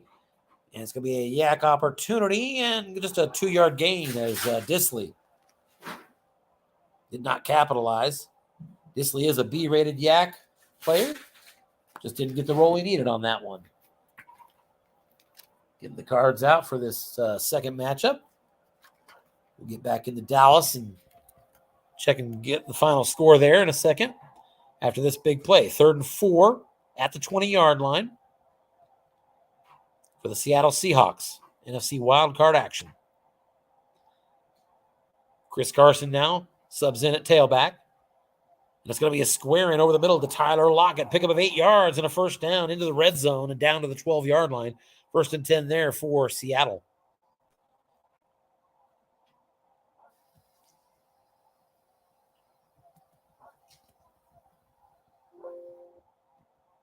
Okay, trying to catch up here in Dallas. See if we have the ability to do that.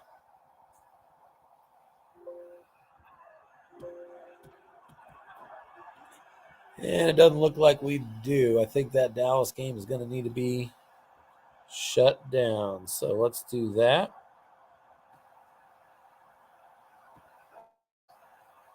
Okay, there's Seattle. Let's see if I can close the other one.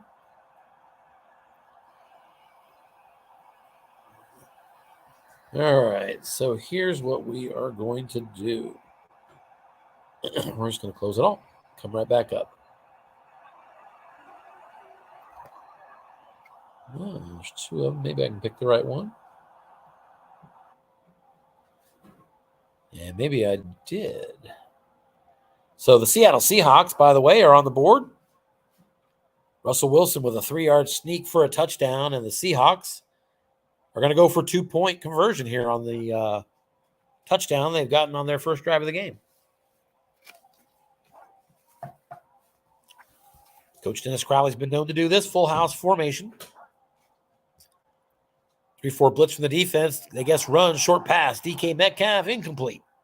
There is a injury on the play, and the Rams, Brandon Shell got hurt. He'll be out for 2 games with a concussion. So we're going to come back to that in a second. We need to get to that Dallas game real quick, if you don't mind. I want to at least, if it's not too late, invite the coaches on. We'll come right back here to Rams and Seahawks.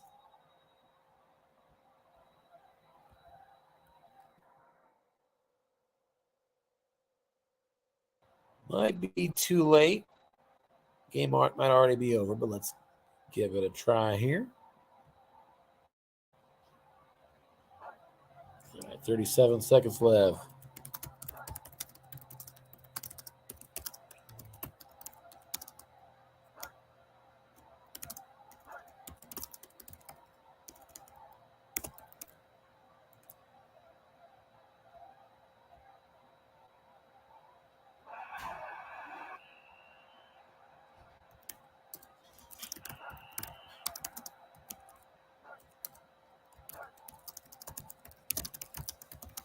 All right.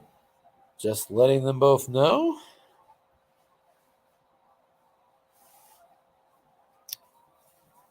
And we'll leave that up in case I want to grab the box score here in a second. But let's go ahead and get over to Seattle if we can. We may need to bring that one back up as well. No, we're in. Let's see.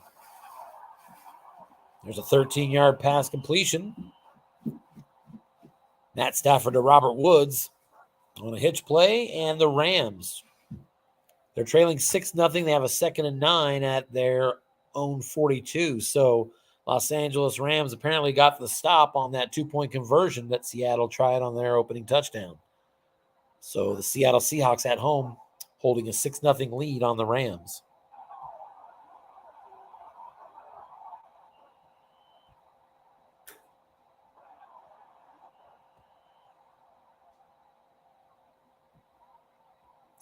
Third down and 6 here for the Rams at their own 45.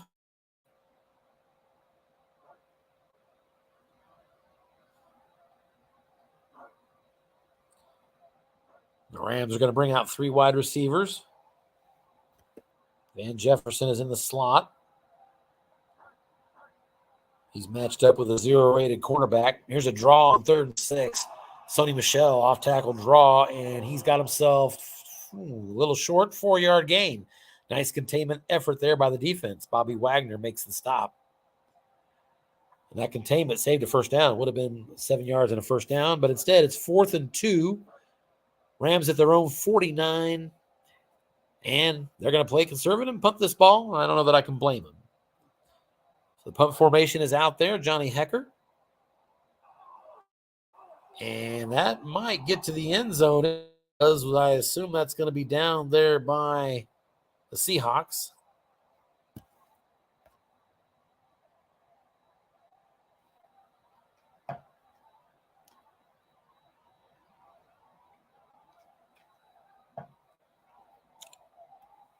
And we may, let's see, we're waiting to get the result here. Yep, I think we're locked up.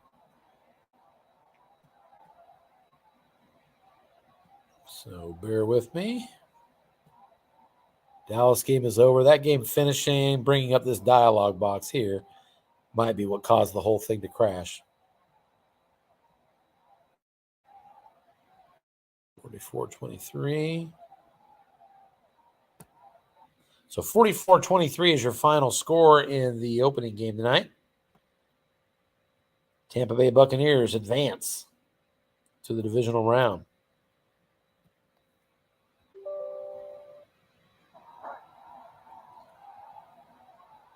me get that game number again.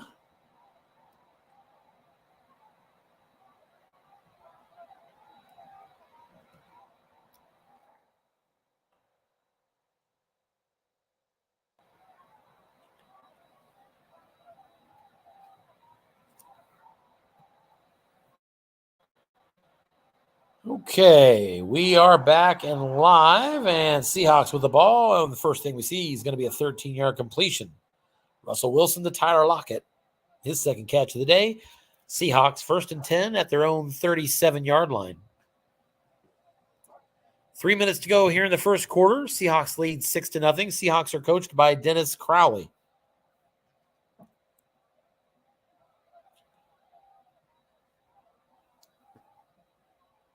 Dennis as dangerous a coach as you'll find out there. Here's a deep pass to DK Metcalf, but it is a sack. DK was doubled, and that allowed the pressure to get to him. Sack on the play by A'Shawn Robinson and a 6-yard loss. So give credit there to the defense for the Rams, coached by Scott Shoemaker. Our coaches tonight are both USFFL staff members. Coach Scott Shoemaker of the LA Rams is our web designer and manager. And Dennis Crowley is our tech advisor and expert, and really expert on most everything. He's the sage. He's who you need to go to when you need to know anything. Here's a 2-yard loss on a run by Rashad Penny, and the Seahawks are going backwards. 3rd and 18 now at their own 29. Seahawks ran away with this division title. Dennis Crowley with a 14-3 record. Tied for the conference lead, but didn't get the 1 seed due to a head-to-head loss to the Packers. And on 3rd and 18, he's looking deep to Gerald Everett, and he's doubled again, incomplete. Nice call again by Coach Shoemaker. Schumacher? I should probably ask him. I'll bet it's Schumacher. Sad that I don't know that. 4th and 18, the Seahawks are punting, and it's a good one, 50-yard punt. Fielded at the 21-yard line there by Brandon Powell. It's a fair catch. And with less than a minute to go here in the first quarter, Rams will take over at their 21-yard line, 1st and 10, trailing 6-0. Seahawks defense rated good against the runs, but rated poor against the pass, and certainly by how they're carded. Short pass appears more vulnerable than long in the Seattle defense.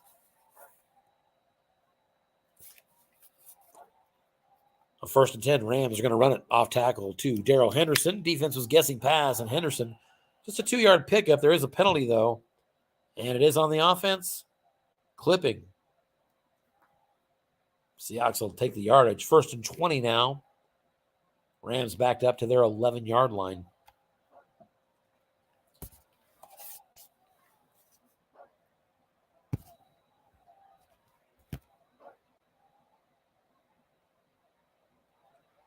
Scott's going to go with a 4-wide receiver spread formation. But Darrell Henderson going to try to surprise him and get the edge. He doesn't do it, though. Just a 3-yard gain. Nice tackle on the play by Jordan Brooks. 2nd and 17. I believe these two teams split on the season series. We'll check that here in just a second. 2nd and 17. Here's another run. Off tackle draw. Darrell Henderson. And just another 3 yards on that one. So a couple of bad runs on wrong. And it's 3rd and 14 still. A lot of work to do on 3rd down. That's the end of the first quarter here in Seattle. Home team up 6-0.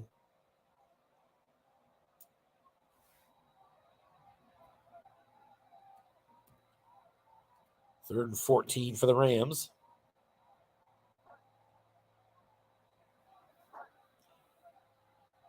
And back to Pat. Matt passes Matt Stafford. He's going to throw to the halfback, Darrell Henderson. Short pass, but he's flushed. So here's a flushed opportunity, needing 14 yards. And he's got a pass to Higbee, and he's got a first down. Tyler Higbee, 6 on the white dice, takes it to the defensive card with 0 men. And an 11 combined dice gives him a plus 16 on 3rd and 14. Huge break there. Saves the Rams from punting deep in their end zone. Deep in their end. They've got a 1st and 10 now. They're 33 and a first down. Here's a hitch to Robert Woods right over the middle. Linebacker in zone. Stafford on his card creates the yak opportunity for Woods, but it's going nowhere. 1-yard loss.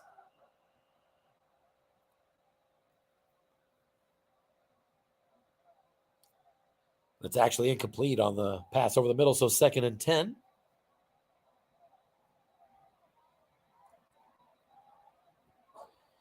And we look at it here, and indeed, the Seahawks swept the Rams in 2 games this year, including as recently in Week 15. On 2nd and 10, here's a run off tackle, Sony Michel. And Sony on his card got 7 yards.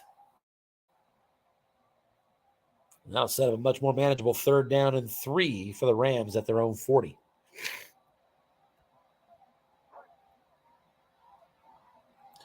Three wide receivers are going to split out here. 1 tailback on 3rd and 3. Darrell Henderson's the tailback. Stafford stays under center. It's going to be a nickel defense here from the Seattle Seahawks. And on 3rd and 3, it's a run off tackle to Darrell Henderson. And Henderson on his card, nothing doing, just a 1-yard gain. And really has a great card, just a bad roll at a bad time. So a clutch bad roll sets up a 4th and 2. And from their own 41, the Rams are going to punt again. 43-yard punt from Hecker down to the 16-yard line. It's going to roll there.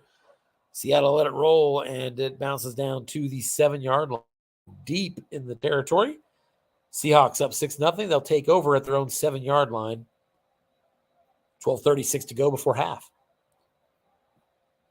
Chris Carson, the tailback, blocking back formation. The Rams going to show blitz out of a 3-4 here.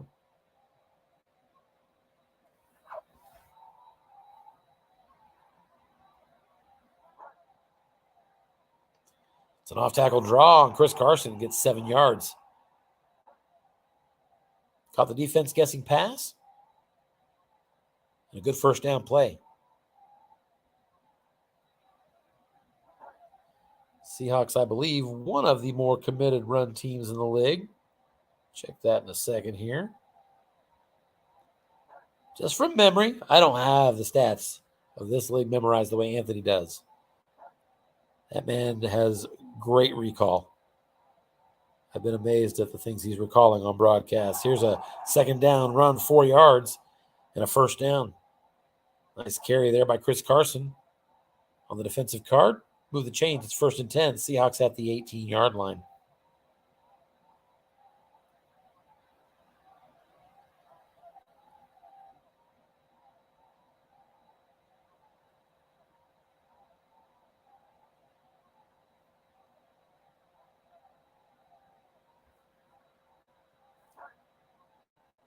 Seahawks in the 2 tight end. It's a run up the middle. Just a 1-yard pickup there.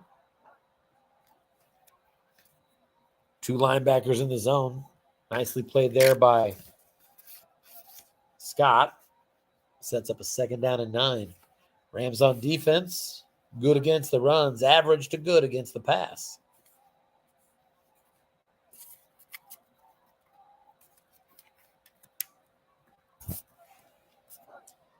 And here's a quick out to Disley. There's 2 men in zone, and it's incomplete.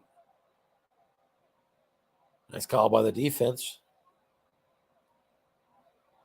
And I find myself saying that a lot here in the first game for the Rams defense, but they still trail in this game 6-0. Big 3rd down here, 3rd and 12, Seahawks at their own 16. 3 wide receivers are going to split out. There's a quick out pass as he's attacking the flat, and he's going to lose 3 more yards. Nice tackle there by David Long. And punting from their 13-yard line, it's a nice one. 50-yard punt there from Dixon. And a fair catch by Brandon Powell. The Rams, good field position, taking over at their own 37-yard line. 9:18 to go before halftime. Still 6-0 Seahawks. And on first down, there's a flat pass hitch. Was double teamed. Seattle can play some defense too, it appears. Double team on the quarterback card. It's 2nd and 10. Mentioned a little bit ago about the run offense of Seattle. And indeed, they are 5th in the entire league with 145.7 yards per game.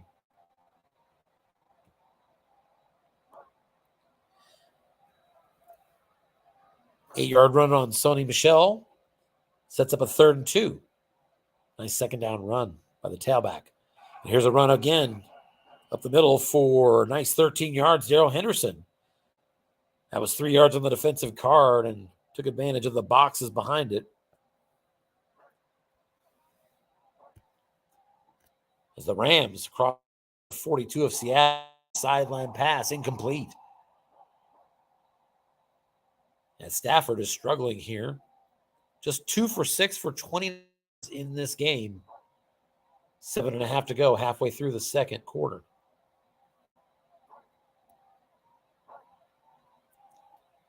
So far, 11 runs and just 6 passes for the Rams.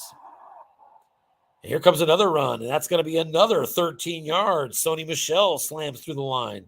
Once again on the defensive card, it said +3, but they took advantage of that box. And the Rams are running it down the throat of the Seahawks. Here's a first down pass attempt, but the penalty wipes away the play. Dead ball foul, back them up 5 yards. So 1st and 15 now for the Rams at the Seattle 34-yard line.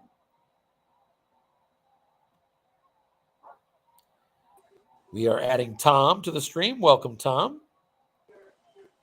Back full screen here. There's a short pass, and it's going to be incomplete. Nice play by the defender, Van Jefferson. Could not beat the defender, Ryan Neal, on that the white die. So 2nd and 15 now. Still a close game here before halftime. Off tackle run. Sony Michel into a pass defense. Just a 1-yard gain. The Rams running game is hammering the defensive card of Seattle, but that time they did not hit that box. No cigar, and it's 3rd and 14 now at the Seattle 33. So time to start looking at that field goal range as Coach Shoemaker's spreading out 4 wide receivers for this 3rd and 14 play call.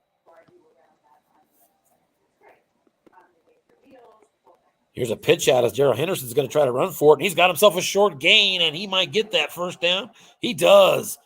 Darrell Henderson on 3rd and 14 runs for 17 yards off tackle, and that's into the red zone. Rams 1st and 10 now at the 16-yard line. We'll set that field goal kicker down for a second here. Off tackle run again, Sony Michel. And that's going to be on the defensive card, 5-yard pickup. 2nd and 5 at the 11-yard line as the Rams continue to just hammer the ball on the ground. Now 15 running plays to just 7 pass plays. Darrell Henderson's the tailback, and here's an off tackle. Darrell Henderson, and again on the defensive card, but this time nothing doing. No gain. Defensive tackle Al Woods made the stop. 5 on the white dice. Wasn't good enough, and so it's a big 3rd down here. 6-0 lead for the Seahawks. Rams 3rd and 5 at the Seahawks 11. Off tackle run. He's going to try to run for it. Nothing doing. Stuffed right there. Darrell Henderson on his card. Hit the 5. No gain, and it's 4th and 5. Field goal team comes on. Matt Gay from 28 yards is good. And with less than 4 minutes to go before halftime, the Rams are finally on the board. Seahawks 6 and the Rams 3. Touchback on the ensuing play, and with 3:36 to go, Seahawks begin at their own 25. Seattle just 86 yards on the game. Rams just 114. Defense is doing well. Neither team at 50% on third downs. Here's a deep ball to Tyler Lockett, and it's complete. It is complete, but there are penalties to wipe it away, offsetting penalties. Defense was caught guessing run, and a long pass was good, but the penalty wipes it off. 1st and 10 again.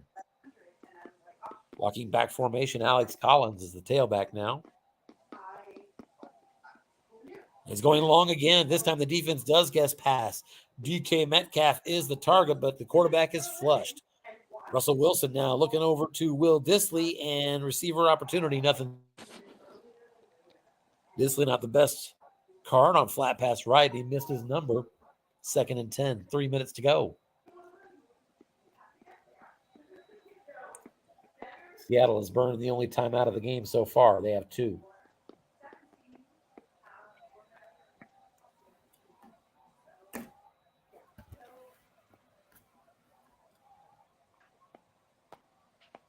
Defensive struggle here in the NFC West. And on 2nd and 10, Russ Wilson back to pass, looking short. Opportunity. Gerald Everett beats his man, 15 yards. There's a penalty, though. And that's actually going to be against the Rams. So that'll end. 1st down for the Seahawks now, out to the 40-yard line. 2:42 to go before halftime. Hawks up by 3 at home. 1st down run off tackle, and that's a nice 7-yard pickup for Alex Collins. 2nd down and 3.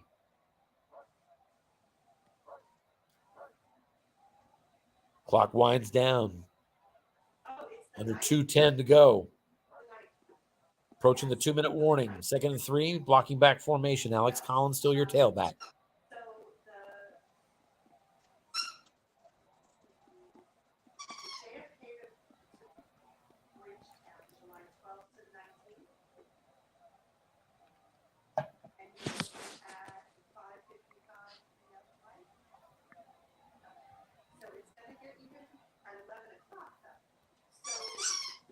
On 2nd and 3, it's a button hook by Seattle. Alex Collins targeted out of the backfield. 3 from the quarterback. Here comes the yak, and that's going to cost him the 1st down.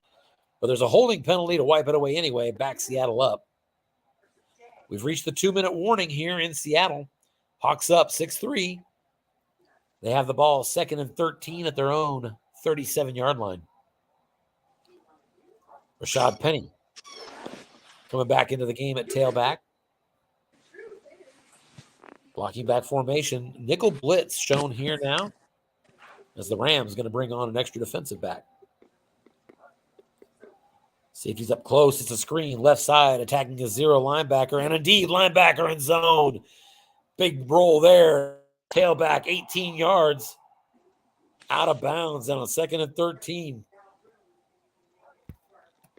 The Seahawks capitalize, beating Agbonia Okoronkwo for the 1st down at the 45-yard line now of the Rams.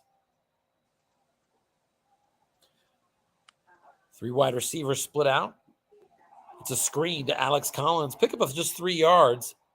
Break there for the defense as they called run on that play and got a mediocre result on the defensive side. So 2nd and 7.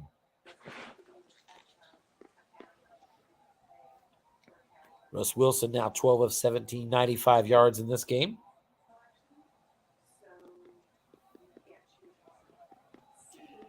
Inside of 2 minutes, Hawks up 6-3.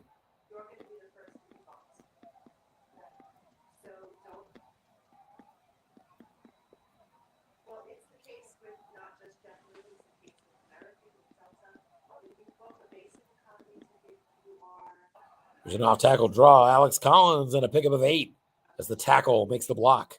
Dwayne Brown. Easy money on the 4 white dice. Move the chain. Seahawks 1st and 10 at the Rams' 34-yard line now.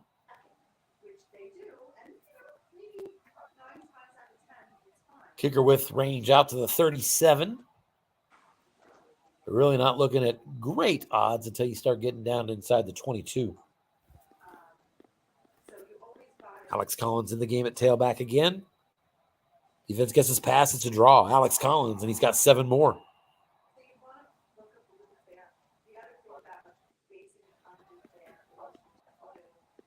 2nd and 3 as the Seahawks run the hurry-up offense now. 60 seconds left here before halftime.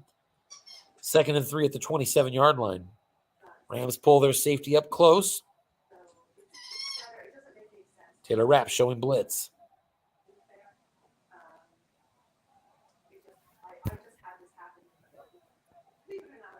Here's an off tackle and nothing doing. The guard couldn't make the block this time. No gain. Clock runs down to 37 seconds left. 3rd and 3 at the 27. So 5 timeouts combined for these two teams. So they've been kind of content based on the situational yardage here to kind of let this clock run a little bit. Like I say, 37 seconds left. Hawks up 6-3. Here's a pitch out to Alex Collins, and he's going to lose yardage. A 3-yard loss. Defense was in a short yardage, but a personal foul on the defense. Huge break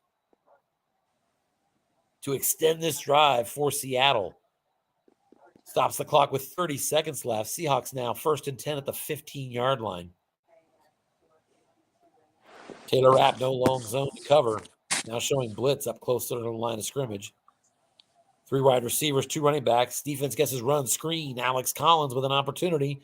Here's a yak opportunity, and it's going nowhere. He's got 5 yards, but that was all Russell Wilson. Alex Collins with yet another bad yak roll. Seahawks are going to burn their 2nd timeout. Now 1 remaining. 22 seconds left before halftime. Hawks 2nd and 5 at the 10-yard line. 3 wide receivers, 2 running backs again. Rams showing blitz out of the 3-4.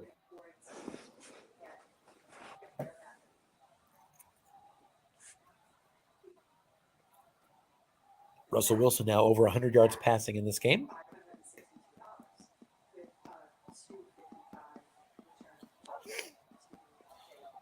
And on 2nd and 5 from the 10, here's a screen. Alex Collins, this time he's got it, and he rumbles into the end zone.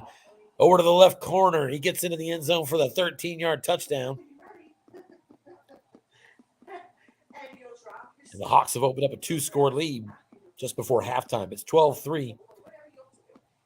And they're going to go for 2 and try to make it a 14-3 lead. So he is not going to go for the 10-point lead. He's going to go for this full house formation. It's a short pass, DK Metcalf, and it's incomplete. Defense was guessing run, but it was a defender opportunity on the defensive guard, and DK couldn't beat his man. So 12-3 is the score. Seahawks have 2 touchdowns, but they have missed both of the 2-point conversions. Rams have their field goal. It's 12-3, 1 second left after the ensuing kickoff, and the Rams will bring out the full house from their 28 and wind us down to halftime.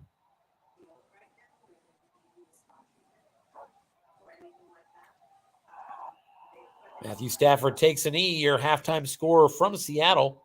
Seahawks 12 and the Rams 3. We head to the second half.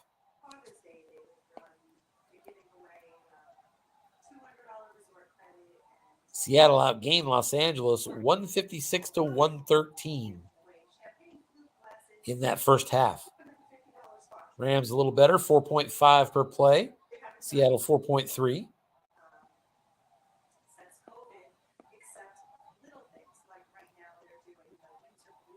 Really, Matthew Stafford just 2 for 7 for 29 yards. 2 for 7 for 29 yards. And they've run 17 times. Interesting. And here's the opening kickoff of the second half, and that is taken to the house by Seattle's Travis Homer. Snake eyes coming out of the halftime, and the Seahawks special teams play. This time, the Seahawks are going to go ahead and do that extra point the old-fashioned way, and it is 19-3 Seahawks. What a huge break to receive in a playoff game, and the Rams now trail by 16. A couple of failed 2-point conversions keep the Rams at 16, down by 2 scores if they want to fight for 2-point conversions themselves. And on first down from the 25, the Rams on a Dead ball penalty. Back them up 5. So 1st and 15. Rams at the 20. Here's a hitch to Robert Woods, and he's going to pick up 7. Nice pickup on 1st down on his card on flat right. 2nd down and 8. Stafford, just his 3rd completion of this game. We'll have to see how much they're going to open it up. There's a run for Sony Michel. And on 2nd and 8, they run it. Michel loses 2 yards.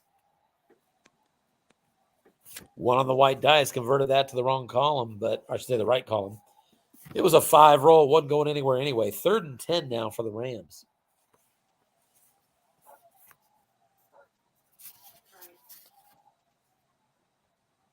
Back to pass. He's looking for Odell Beckham, but he's going to have to run with it. Must run. He loses 5. Sack. Double 6s. And it's a 5-yard sack by Al Woods. And the Seahawks are going to make him punt from the 20. 4th and 15. Boomer. Freddie Swain with a 58-yard booming punt. 4-yard return, I should say, by Swain on Hecker's punt. And it's 1st and 10 Seattle at the 26-yard line. And it appears that we are breaking for dinner. This is something I was not aware of. I am curious how long that break is going to be. But let's go ahead and let's plan on doing this. I'm going to go ahead and get our box score up here, kind of summarize where we're at, and then we'll put us in a tech delay while we wait for them to reappear and start the broadcast again, or start the game again. We are early 3rd quarter action in Seattle. The Seahawks at home took the opening kickoff of the 2nd half to the house, Travis Homer, for the touchdown to extend what was a 12-3 halftime lead. The Seahawks lead 19-3, early 3rd quarter action.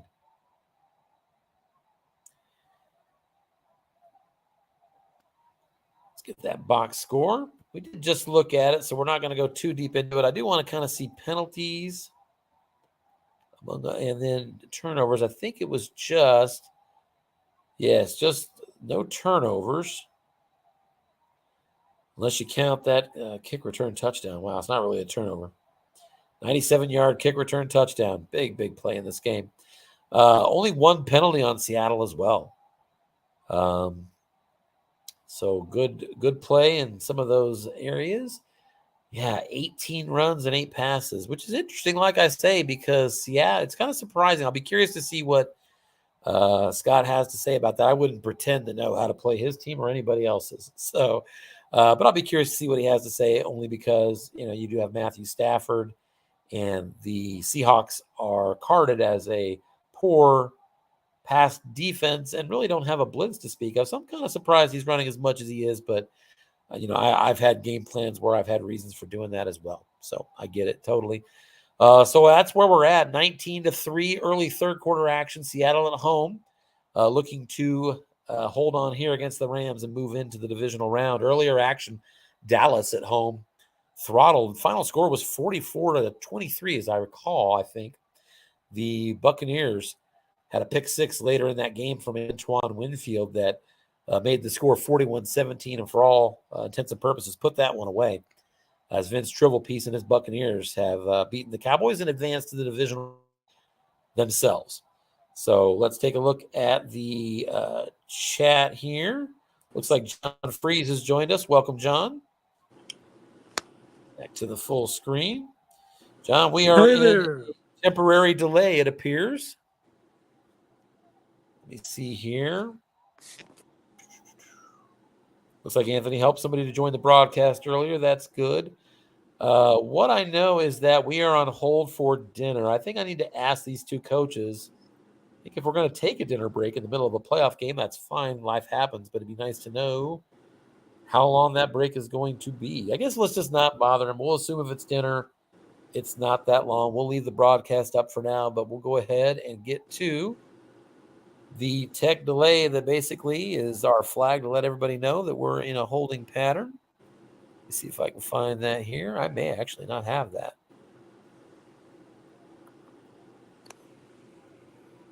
Oh, here we go.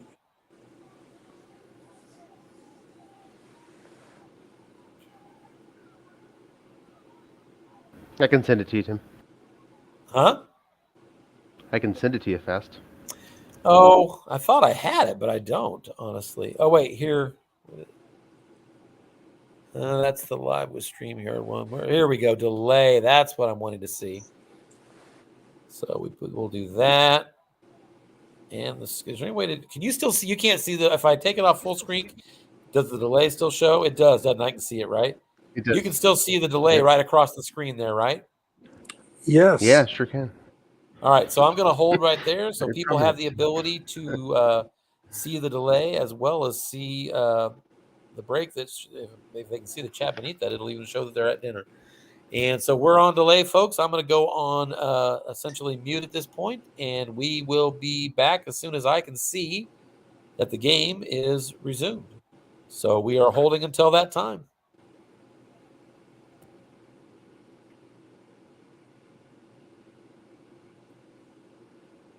And we welcome Scott to the broadcast. How are you doing, Scott? Well, I was doing pretty good till the touchdown happened on the kickoff to start the second half. Yeah, that was that wasn't so great. That's a really big break to see come up in a playoff game, but life happens.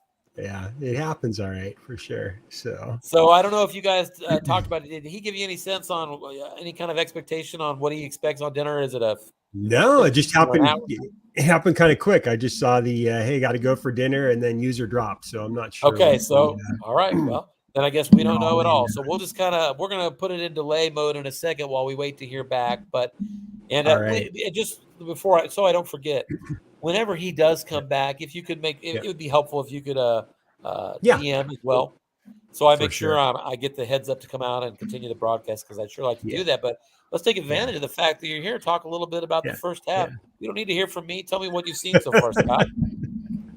Well, obviously things are not going too great. I can't really seem to get my my offense going here, and the long, I feel like I stopped him on D multiple times during the first half after that first score where he went up 6-0. I think it was on his first drive. And similar to how how I've coached the Rams team and how these Rams cards are, I have this mental block where the last drive, the 2-minute drive at the end of the half and the end of the game, I seem to give up a touchdown, 75% of the time on that. And I don't know if it's my play calling or struggle with it. You feel like you struggle with the 2-minute defense? Struggle with the 2-minute defense is the best way to put it. I think he got the ball back with about 3 minutes, 3:30, something like that. And I was thinking to myself, okay, here we go. This is where I coughed up. This is where I lost a lot of games this year in giving points up in that last 2 minutes there. Going into that for the first, let's call it 26 and a half minutes of the first half, it was 6-3. I felt like I still had a chance. I put together a pretty good drive where I stalled out at the 11 or so and had to kick the field goal. But at that point, I was still down just 6-3. So, felt like I was pretty good, in pretty good shape, and felt I had a decent strategy, going forward. I moved the ball pretty well on that drive. And now it's tough because, I'm down 16 points, I think. And, it's more likely that I'm going to have to pass. And I think he can focus in and concentrate on stopping my pass. So it's going to be one good break he's given you is that by attempting a 2-point conversion on his opening touchdown, failing it, that then tempting him to want to do it on his second touchdown, failing it again. That now has you in a position where you can dream of being just 2 scores down if you want to kind of look at it that way. Yeah. So that would require me to make two 2-point conversions, which is tough. But Dennis has done that all year. I mean, he's consistent that way. He sure is. I think he got at least two 2-point conversions, and I know a couple of games of his that I've watched, he goes for that pretty often. So And I think I've seen him do it early on opening touchdowns as well, too. Yeah. I think he'll do that in the first quarter with some regular. Yeah.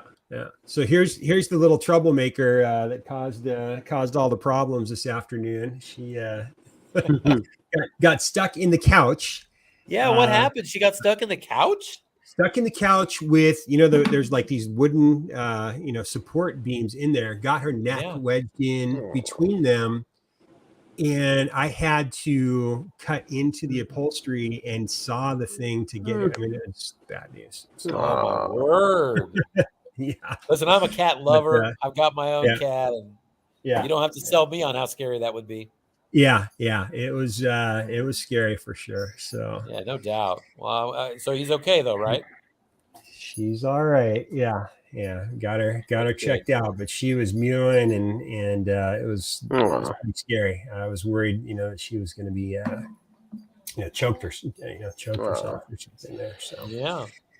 In any event, listen, I don't want to go. I have other questions, but I want to save them till the post game. I don't want to have any kind of any kind of footprint on a halftime talk. So I just wanted to get some of your thoughts and give you an opportunity to kind of air kind of what you were thinking. So and I will I'll ping you as soon as I hear back from him, so we can get going again here. Okay. All right. See you guys. Nice to talk to you. I appreciate it. Thanks for popping in on the halftime broadcast, buddy. All right. Yeah, absolutely. Thanks. Bye. Good luck in the second half.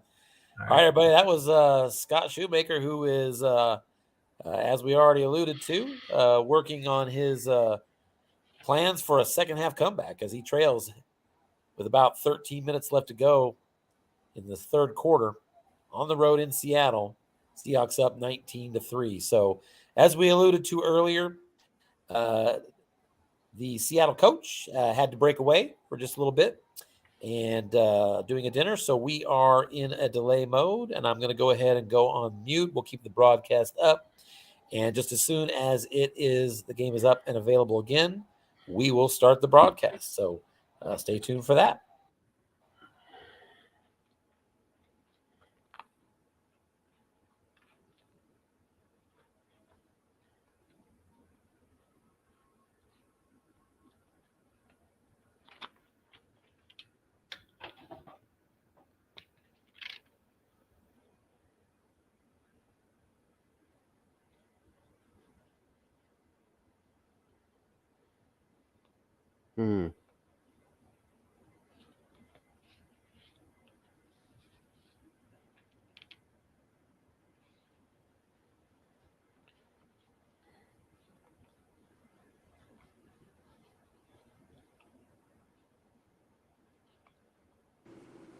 Well, it's an early work day tomorrow, guys, so I'm going to sign off.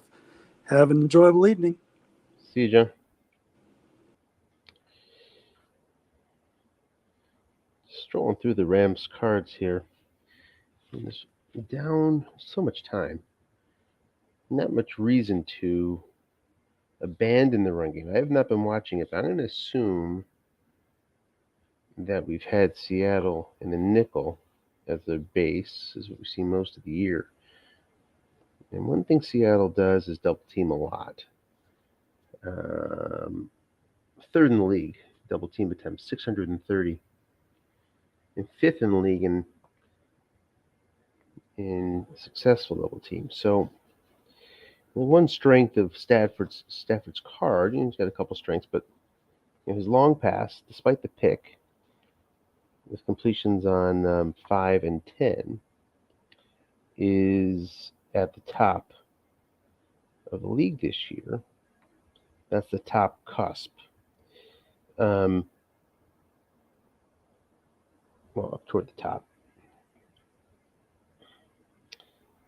And I think you can probably abandon the idea of getting many guessed wrong passes at this point. So key's going to be two things: avoiding the interception, but also can you avoid the double team, which makes me stroll through the cards like I'm saying here. And, the one weakness with Higbee and his 61 catches and whatnot is he can't go deep. So maybe we see more of Beckham here as a third option, because one thing you would like to do is catch Seattle doubling the wrong guy deep with Stafford's card and Seattle's cards.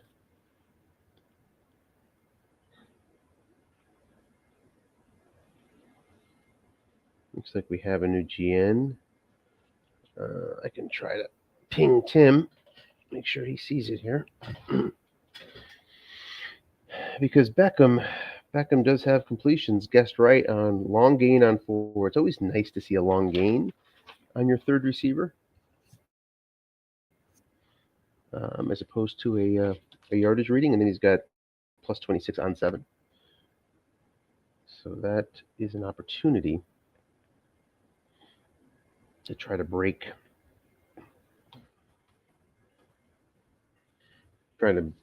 the stranglehold of those double teams. And let's see, Darrell Henderson can also go deep. He's eligible to go deep at least. Longest is 25 with a dot. The card isn't very good, but neither are Seattle's cards. So you've got 4 options there, and that's kind of what you're looking for. It's sort of your magic number. It'd be nice to have 5. And if he goes, and I doubt he's going to want to abandon the run completely. And of course, Kupp has double team receptions too. Hey there, Anthony. Hey there. So I got a message from you saying they are back. Is it a new game number, I assume, then? Yes, there is. Yes, a new game number. Get that. There we go. Would you mind too terribly? Oh, never mind. He did. I wanted to make sure that game was out for everybody to see, and it is. That was really what I was trying for. So, all right. Let me close. I don't know if you heard my rantings there while we were away. But no, that's great. Just the delay is on. Searching for, the fact that Dennis double teams so much, now he can pin his ear back and do even more of it. Just searching for receiver options to try to catch Seattle double teaming and try to get a 0 men back there. And that would mean that Odell Beckham needs to get in this game for Tyler Higbee. Higbee can't go deep. Well, I know this. Nobody's going to break down X's and O's any better than you. So by all means, keep talking. Yeah. And Henderson can go deep too. So that leaves you 4, which is pretty good for a stock team. Usually not going to get to 5 unless you're pretty dynamic. So pumping the run, but then when you going deep, and just hoping to avoid Stafford's INT. He's got a very good column other than that pick.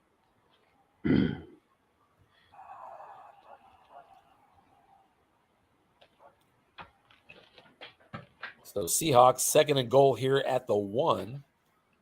And I really haven't been watching. So they got a kickoff return for a touchdown. Now they have the ball again at the goal line? Yes, they do. They had the second half. The opening kick of the second half was a 97-yard touchdown return by Travis Homer. And they got the ball back, and they already have another touchdown. Seahawks are now up 26-3 in this game.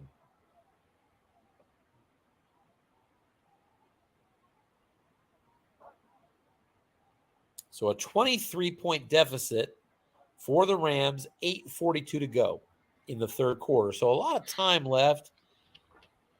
The Rams do have, a Super Bowl caliber quarterback, some receivers, and the Seahawks do not have a lot of blitzing. So it's kind of like you said, Anthony, he's just going to have to spread it out and try to find the guys that aren't doubled, right? Yeah, and have we seen a lot of 4 wide up until now from Los Angeles? In the first half, I think I saw it 2-3 times at most. It was mostly 3 wide receivers if he was going to spread out. Well, when you go 4-2-5 here, it's a really interesting choice because I'm not sure. Maybe you can check who's facing the first defensive back, who's matched up on the first defensive back. Can you hover over those receivers and we can figure that out? Yeah, I'm sorry. Here's the 3-3-5 right on cue. First defensive back is Ryan Neal's on Robert Woods. Okay, so let's check out Woods. There's a short pass to Robert Woods, 14-yard pickup. There you go. So what can happen in the 4-2-5, you go look into that first defensive back guy. If that first defensive back drops back into coverage, then you can get a guessed wrong flat pass. Oh, yeah. And Woods does not have a Absolutely. long gain. I mean, it's a fine card, but what you're looking for is the long gain. Right? That's what you're hunting for. And he does not have that. There's a sideline pass to Van Jefferson. Speak of the devil, and we've got a short gain as the Rams beat the linebacker. 15-yard pickup.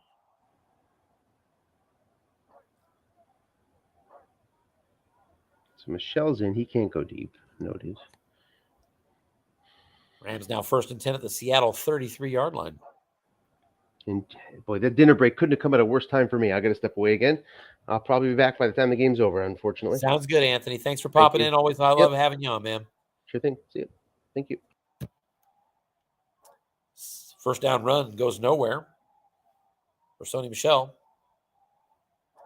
And it's 2nd and 10 for the Rams at the Seattle 33. Spreading out now with 4 wide receivers, but they're running again. Pitch out. Darrell Henderson. And a 4-yard gain sets up a 3rd and 6. So looks like Scott was angling to get a better 3rd down situation. I'm sure on wrong, he was hoping for better than a 4-yard gain. It went to the defensive card. It is 3rd and 6. 3 wide receivers split out now. The tailback is again Darrell Henderson. Nickel defense here from the Seahawks. And on 3rd and 6, there's a screen, and Darrell Henderson's got it for 10 yards and a 1st down into the red zone. 1st and 10 at the 19 of Seattle. Rams driving, trailing by 23 with just under 5 minutes to go in the 3rd quarter. NFC wildcard round. 4 wide receiver formation, but it's a run again. Pitch out to Darrell Henderson. He's going to get 7 yards and go ahead and tack on a personal foul, half the distance to the goal. And for the Rams, that means 1st and goal at the 6-yard line.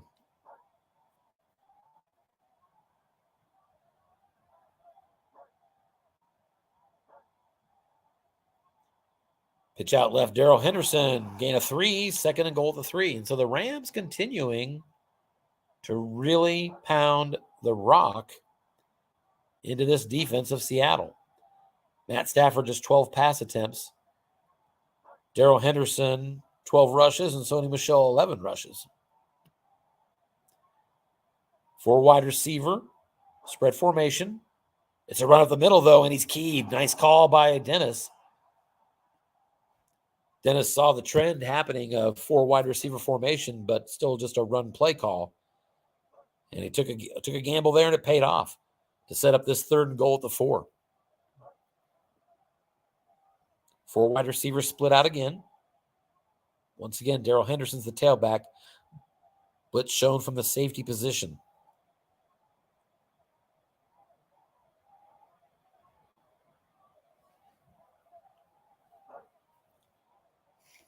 And here's a run again. Off tackle, nothing doing. That time the defense gets past, but a 1 on the white dice. Converted that to the right column, and it is 4th and goal from the 4 and down 23. Scott and the Rams are going to go for this. Spread formation again. Stafford under center. The tailback is Darrell Henderson. Nickel blitz. Presented by the Seahawks. Defense gets his pass. It's a pitch out, and he's going to lose 3 yards. The defensive card is where we went for the result, and that's exactly what the Rams did not want to see. And a huge stop on 4th and goal from the 4. Seahawks take over at their 7. And on 1st and 10, deep ball, and DK is open.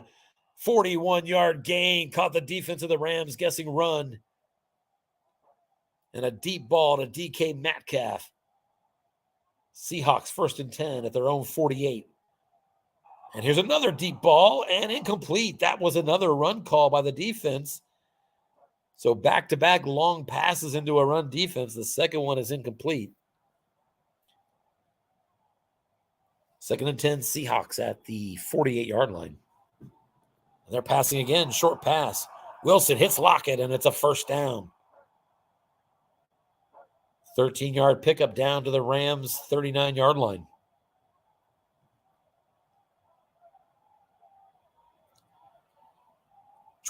Good time here in Seattle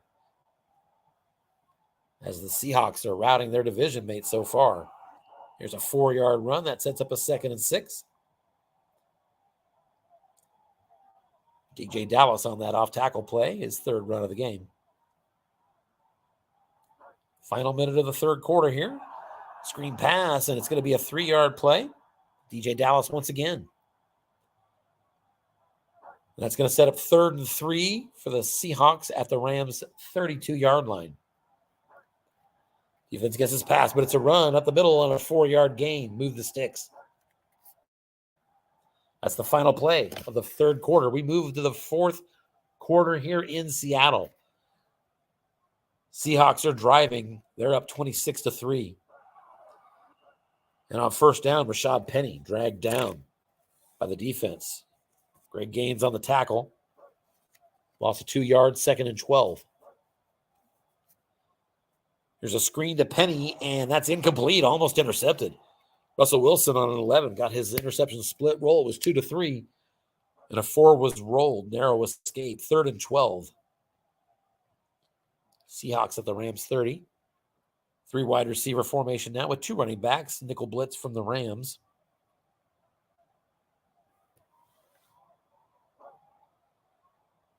And back to pass, looking deep. It's DJ Dallas he's looking at, and the throw is going to be actually flushed.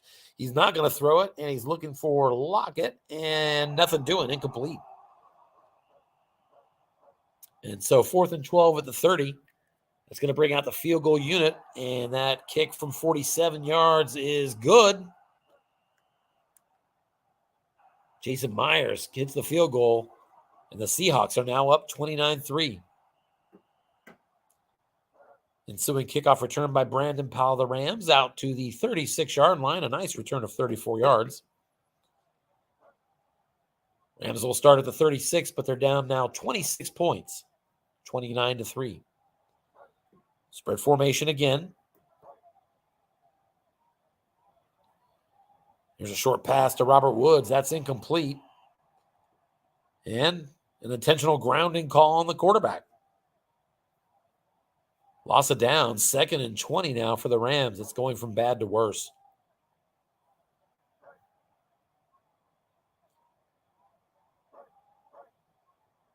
Here's a square in pass to the only open zone in the flat, and Cooper Kupp's got 9 yards. Nice call by Shoemaker on the offense, hitting the open zone. It's 3rd and 11 now. Stafford out of the shotgun. Sonny Michel's beside him. 4-2-5 defense here from the Seahawks. And here's a deep ball to Odell Beckham. It's incomplete. He was double teamed. And worthy of mentioning on that 3rd down play, every defensive player I saw on the field was 0 rated except for 1. That was a 4. I think we are already seeing some defensive replacements conservatively from the Seahawks. And the Rams are going to go for this. 4th and 11 at their own 35. 12 minutes to go here in the 4th quarter, trailing 29-3. It's Stafford out of the shotgun, back to pass. He's looking short. Robert Woods, and that's actually going to be a dead ball foul. Wipe away the play, back him up 5 yards. 4th and 16 at the 30. And I'd have to think that maybe they're not going to go for it, but they will. Nothing to lose, down by 26, I guess. So 4 wide receivers are splitting out here for the Rams. They need 16 to extend the drive. They're at their own 30. 4-2-5 defense. From the Seahawks. And again, all zeros are out there. Short pass. And it's going to be complete, just not enough for a 1st down, 11 yards. Marquise Blair tackles Odell Beckham, but short of the 1st down marker, and the Seahawks will take over. 1st and 10 at the Rams' 41-yard line. This one getting away from the Rams quickly.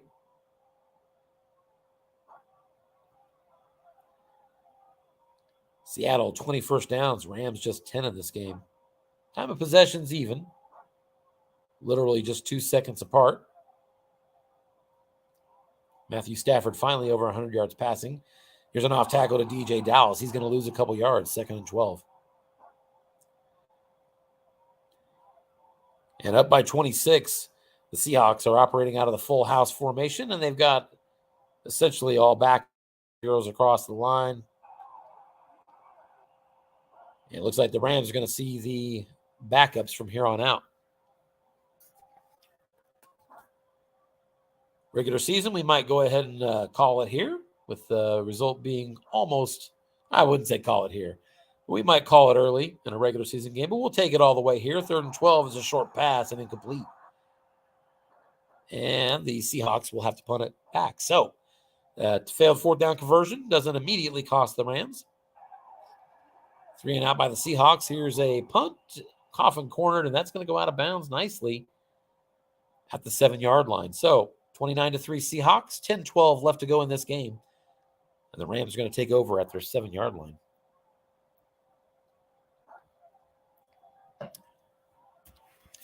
Seahawks are the number 2 seed, so they are going to get the lowest seeded team to advance into the 2nd round. And here's another sack on Matthew Stafford. It was a must-run result on 1st down, and he couldn't get past the line of scrimmage. Brian Moen on the sack, one of the many backups racing the field for the Seahawks right now. 2nd and 10, short pass, and it's another must run. This one's only 3 yards. So 3rd down and 7 now.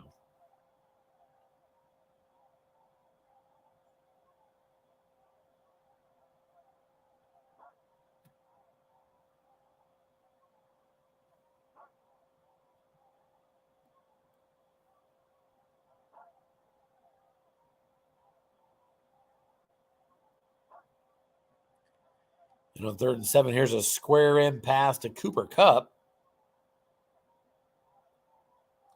There is no linebacker in the zone, but nevertheless, that's going to be an incomplete pass. And so 4th down and 7 for the Rams at their own 10, and they're going to go for it. Stafford just 9 of 16 for 105 yards in this game.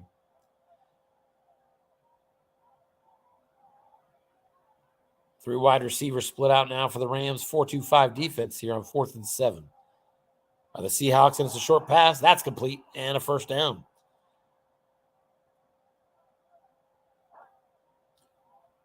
So the Rams extend the drive. 1st and 10 out to their 22-yard line.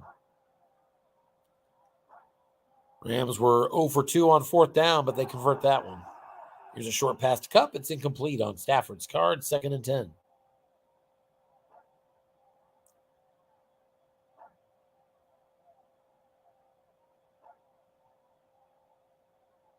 Rams staying in the spread formation.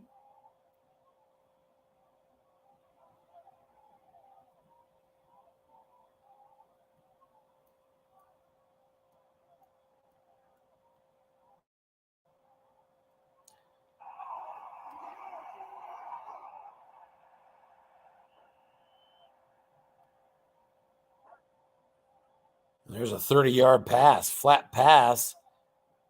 And Cooper Kupp with 0 men in that zone. Gets the Snake Eyes a long gain that goes for 30. Into Seattle territory at the 48. That's an 11-yard pass. Stafford to Odell Beckham. Now at the Seattle 37-yard line. Just under 7 minutes to go in this one. Seahawks won the first game earlier in the regular season 28-14. And then they won later in the season by a score of 29-23. Seattle with 29 points again here today in the playoff round. But it's 29-3. The Rams have struggled offensively. 2nd and 8 for the Rams. There's a sideline pass. Cooper Kupp to an empty zone again. And that's going to be a penalty. Actually, the backs him up 5 yards. So a missed opportunity to jump into that 0-man zone. 2nd and 13. Here's a little square in pass over the middle to Cooper Kupp. That's going to be nothing doing, incomplete. A negative result on the receiver card. 3rd down and 13 for the Rams.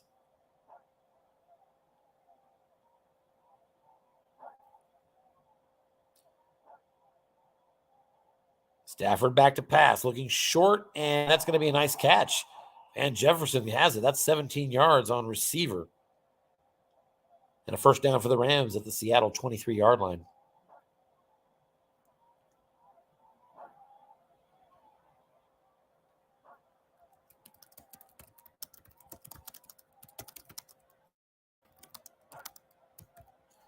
First and 10, back to pass, looking short. Tyler Higbee, he's got him. 14 yards. Stafford getting a little bit hot here in the late 4th quarter. A little too late. But 1st and goal now for the Rams at the 9. Rams don't have any points here in the 2nd half.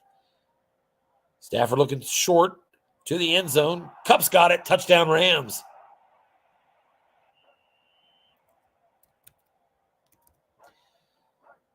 And they're going to go ahead and kick the extra point, make it 29-10, a 19-point margin. That extra point is good by Matt Gay. So 29-10. I think we might see the onside. We do, and it's recovered by Seattle. Now under 5 minutes to go, 4:48 to be exact. Seahawks up 29-10. They take over just over the 50 at the Rams' 49-yard line.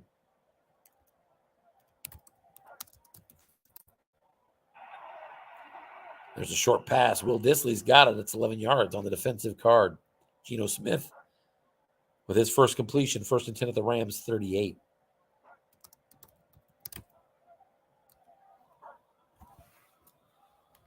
Defense guesses run. It's another short pass. This time Geno misses it. Incomplete.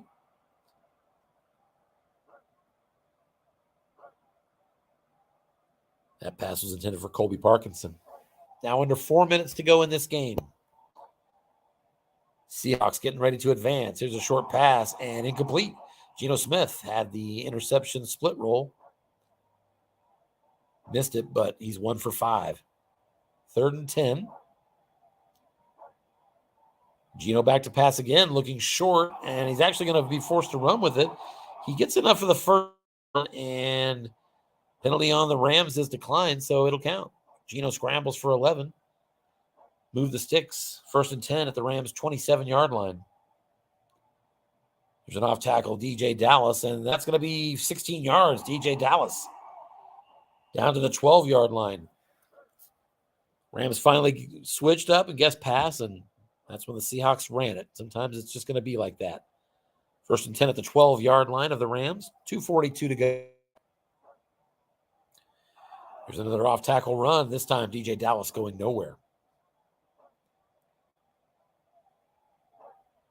2nd and 10 at the 12. Still heavy formation for the Seahawks. It's an off tackle run, DJ Dallas, and he's through and he's into the end zone. It's a touchdown for the Seahawks. And if there was any doubt before, there's not now, as that puts the Seahawks up 35-10. Extra point is up and good. And we are at the 2-minute warning here in Seattle. The Seahawks treating the home fans. They're up 36-10 on their division rival.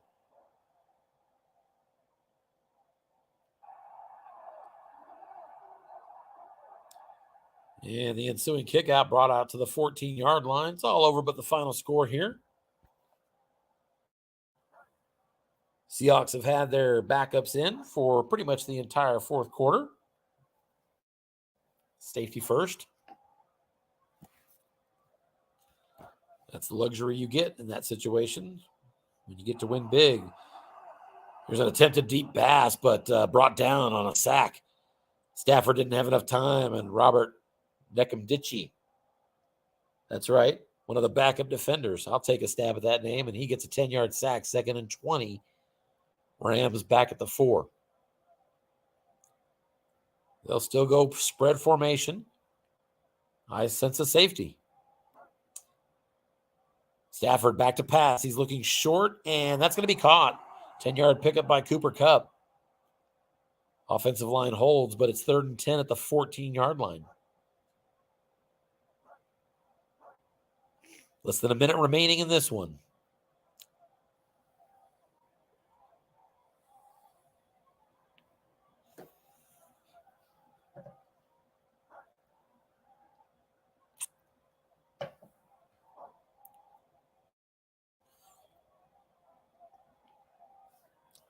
Scott's still checking it. He's looking deep, but he's going to have to be flushed. And Matthew Stafford.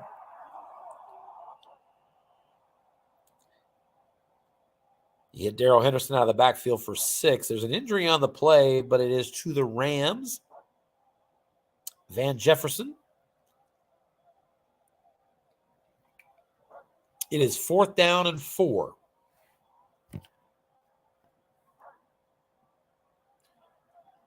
Rams still looking deep. Cooper Kupp's the target, and he's brought down and sacked again. Back at the 10-yard line. Brian Moan with his 2nd sack of the game. And with 37 seconds left in this one, Seahawks take over at the 10, and they take a knee. And we'll see if they're going to burn timeouts. They won't. I didn't think they would, and it's all over here in the great Northwest. The Seattle Seahawks, building on their strong 14-3 season, dispose of the division opponent, the Los Angeles Rams, for the 3rd time this season, 36-10, and advance to the divisional round in the NFC playoffs.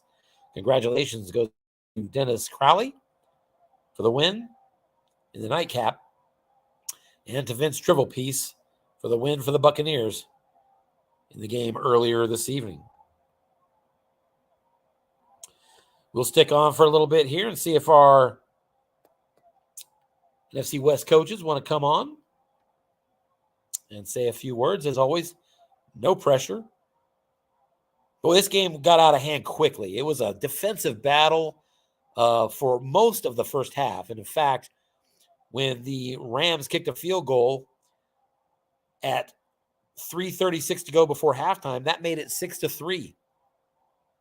But the Seahawks drove and got a touchdown with 8 seconds left to make it 12-3, and then doubled up after the halftime intermission and took the opening kick of the second half for a touchdown as well, Travis Homer.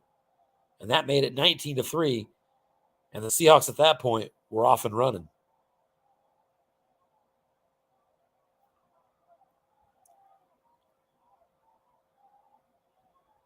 Seattle outgained them 339-289.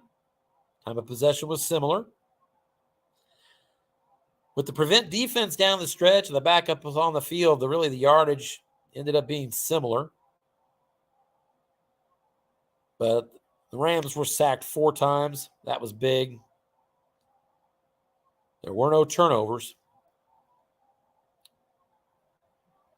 But Seattle got the best of them. So it looks like, let's see, we do indeed have Scott joining us. Welcome, Scott. How are you doing? Hey, good. How you doing, Tim? Well, I'm doing all right, buddy. It just didn't get any better after intermission, huh? No. Well, I had a couple plays in there, and they got called back by penalties, and nothing seemed to go right tonight. But what can you do? Yeah, there are games like that. I know my elimination game this year, I had gave up 2 pick sixes on consecutive drives in the second half. Yeah. You're just not going to win a game that way. So Nope. sometimes the dice do what they do, and Yeah. I was just commenting. You had such a tight defensive battle, and it flipped so fast. You had it 6-3 with just like 3 minutes left, and then all of a sudden he drives for a touchdown, and then he gets the kickoff return right out of the halftime, and he's that off was and pretty running. much it.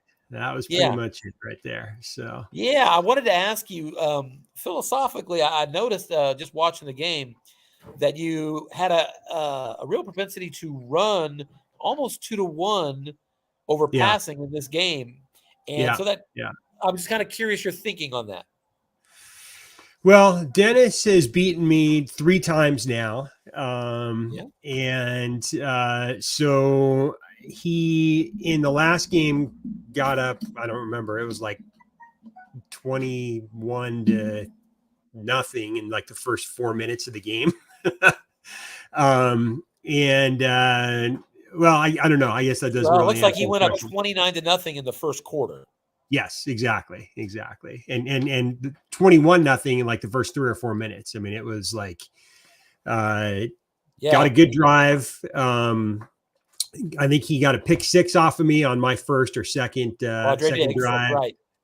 And then I think had another good drive right after that, and I was down, and that was it. So anyway, to answer the question, I noticed that he was calling pass defense against me a lot. Stafford's card is not great when he's called right. He's got a lot of holes in there, and so I decided to just try and do my best with running the ball. Had some success running it. I mean, that's how I got that one drive for the score in the first half. Right. I was running it, predominantly, and then mixing in some passes. Dennis also is great at double teaming. Very. And so, I was doing my best to try and throw it to some guys that I had not thrown it to all regular season to see if I could throw them off. And he didn't really double team me all that often this time. So at least I had that going for me. But just, I don't know. I never felt great about this team. Believe it or not, I liked my team with Everett last year. I'm not Everett. Goff, Jared Goff. Yeah. Goff, yes. Better than the Stafford team this year. So things just didn't click for me with this team this year, despite it being the Super Bowl team. So it is what it is. Yeah, it is what it is. So good. And good then we saw season. a lot of that. Buffalo struggled with his team. I struggled with my team. Pittsburgh. Of course, he eventually came back and got himself into the playoffs, like champions do. Well done, Pete. But a lot of us kind of struggle with our teams this year, and we'll just have to get ready for next time, right? It was tough. I did a bunch of games, games where I was playing the 2020 Rams versus the 2021 Rams, and the 2020 Rams were winning 75% of the time over the Super Bowl team. So it's just, I don't know. There's something weird about the Cards this year. So a championship in real life doesn't guarantee us one in Strato, and didn't work out for you. But congratulations on a good season, Scott. Yeah, appreciate it. Thank you, and thank you for everything you do to keep this league going. I really appreciate it. As long as you're here, I got to thank you for your web work, for doing our web design stuff. I really appreciate that. Your Absolutely, site looks good. It always does. Absolutely, happy to do it. So, thanks for broadcasting these, and thanks for doing what you do. I'm going to run. I've got something I got to run out to, but I just wanted to check in. It's like a good night. All right. All right, you too. And if Dennis comes on, congratulate him. I sure will. All right. Thanks. All right. Have a good night. So I'm still on, and I'm going to go ahead and at least ask, do I have Vince with us? Vince, can you hear me? Yes. Hey, Vince, how are you doing? Good. How are you? I'm doing just fine. So I have no video, and that's okay. I'm happy to just talk to you. There's the video. Okay. We got Vince online. So this is great. The opportunity to debrief on the first game. Let's start with the obvious. Congratulations on a big win in Dallas tonight, huh? Yeah, everything seemed to go well for the team.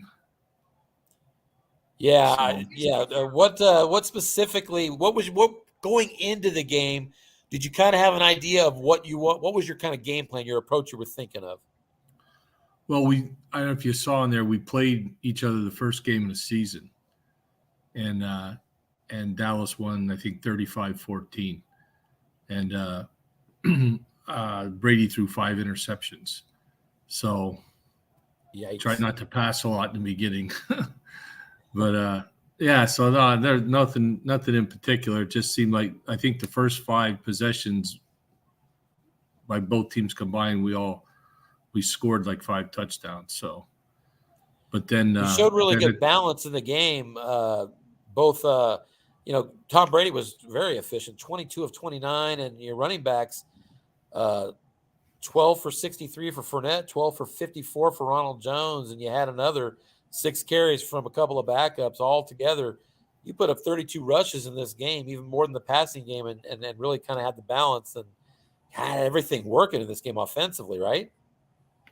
It seemed, I think the key, though, was at the end of the half. It was 21-14, and I can't remember what order things happened, but there was about 3 minutes to go, and I had the ball maybe on my 30, 35. I got the ball back, and I debated just running out the half, because sometimes you try to get greedy and then you give up a touchdown, and he had the ball to start the second half. So I don't know. I did try to score, and I think I did. And let me think how it went. So what I'm showing is, so you got a touchdown to go up 21-14 with just under 5 minutes to go. But then you got another touchdown at 1:07 with 1 minute and 7 seconds left. You got another touchdown to go up 28-14, and then another touchdown less than a minute later with 8 seconds left. So you had three touchdowns in the last 5 minutes of the first half. Well, really, there was another one because I scored one. I scored a touchdown before the final one that got called back. So I guess there must have been 4 in the last 5 minutes. But I know that there was an interception return for a touchdown, a long interception return for a touchdown. And so when I was thinking about running out the time to be up 7, I wound up scoring 3 more times. Only 2 of them counted, of course. But so that was lucky. I mean, a lot of luck went my way in that. Yeah, you had some good fortune, but the bottom line, really, that I would say when you look at this game, I'm looking at the ball possession chart, and Vince, your first 6 possessions, it's 5 touchdowns and a punt, and so you came out on fire, and you certainly had all cylinders working. And in some ways, that's not surprising, even though you had a little hiccup on the final week. It could have cost you a playoff spot against the Panthers. I know. You ended up never asking Dennis to sub against my team again. He did really well. I told him that's it. He's done. Yeah. I thought I was out when I lost that. I didn't know what the tiebreakers and whatnot were going to be, and I was hoping Atlanta maybe would lose, and they won by a point I saw or something. I don't know how that game ended up, but they only won by a point. I don't know if they were behind and scored or what happened in that game, but. Well, you certainly have turned it around at the second half of the year. I know you won at least 4 of your last 5. It could be longer. I'm not sure from memory. The team had won 7 in a row, and then lost that last game to Carolina. Wow, 7 in a row. And I thought I was out. That would have been really too bad if you win 7 in a row and that last loss cost you the playoff spot. So. And I think actually in that game, I got in field goal range like on the 20-something, and it's like 2-8, 2-9, and I missed it with 1 second to go. I was down a point or something. I don't know. That's how that ended up. So brutal losses for sure. I know that things weren't going your way early in the season, but you turned it around, and you've got yourself a big playoff win on the road tonight, and you're on to the divisional round. So congratulations, Vince, and good to meet you. I don't know that we've ever had you so it's good to see you, man. No, I don't even know how to get. Actually, my Slack didn't come on tonight, so I had to manually go to slack.com and try to figure some stuff out, and I don't know how I even got on here. Not too good at this. I just clicked it, man. So yeah, always like to see the new coaches, or the coaches I haven't seen before. Always like to see new faces, man. So that's awesome. I appreciate you coming out for us, and congratulations. Okay, well, appreciate all the stuff you do. Keep the league going. Yeah, you bet. I absolutely enjoy it. I do enjoy it. So, okay. All right. Well, I'm gonna wrap up. We're done here all for right. tonight. We got 2 games in, but I appreciate you stopping in, Vince. Who won the Seattle game? Yeah. So that was the final score. There was 29-10 Seattle. Okay. And that was a game where it was 6-3, a defensive battle with about 3 minutes left. 3 minutes left before halftime. Rams kick a field goal to make it 6-3. And from that point on, it was Dennis. Dennis got a touchdown before halftime, and then Seahawks on the opening kick of second half, a 97 turn.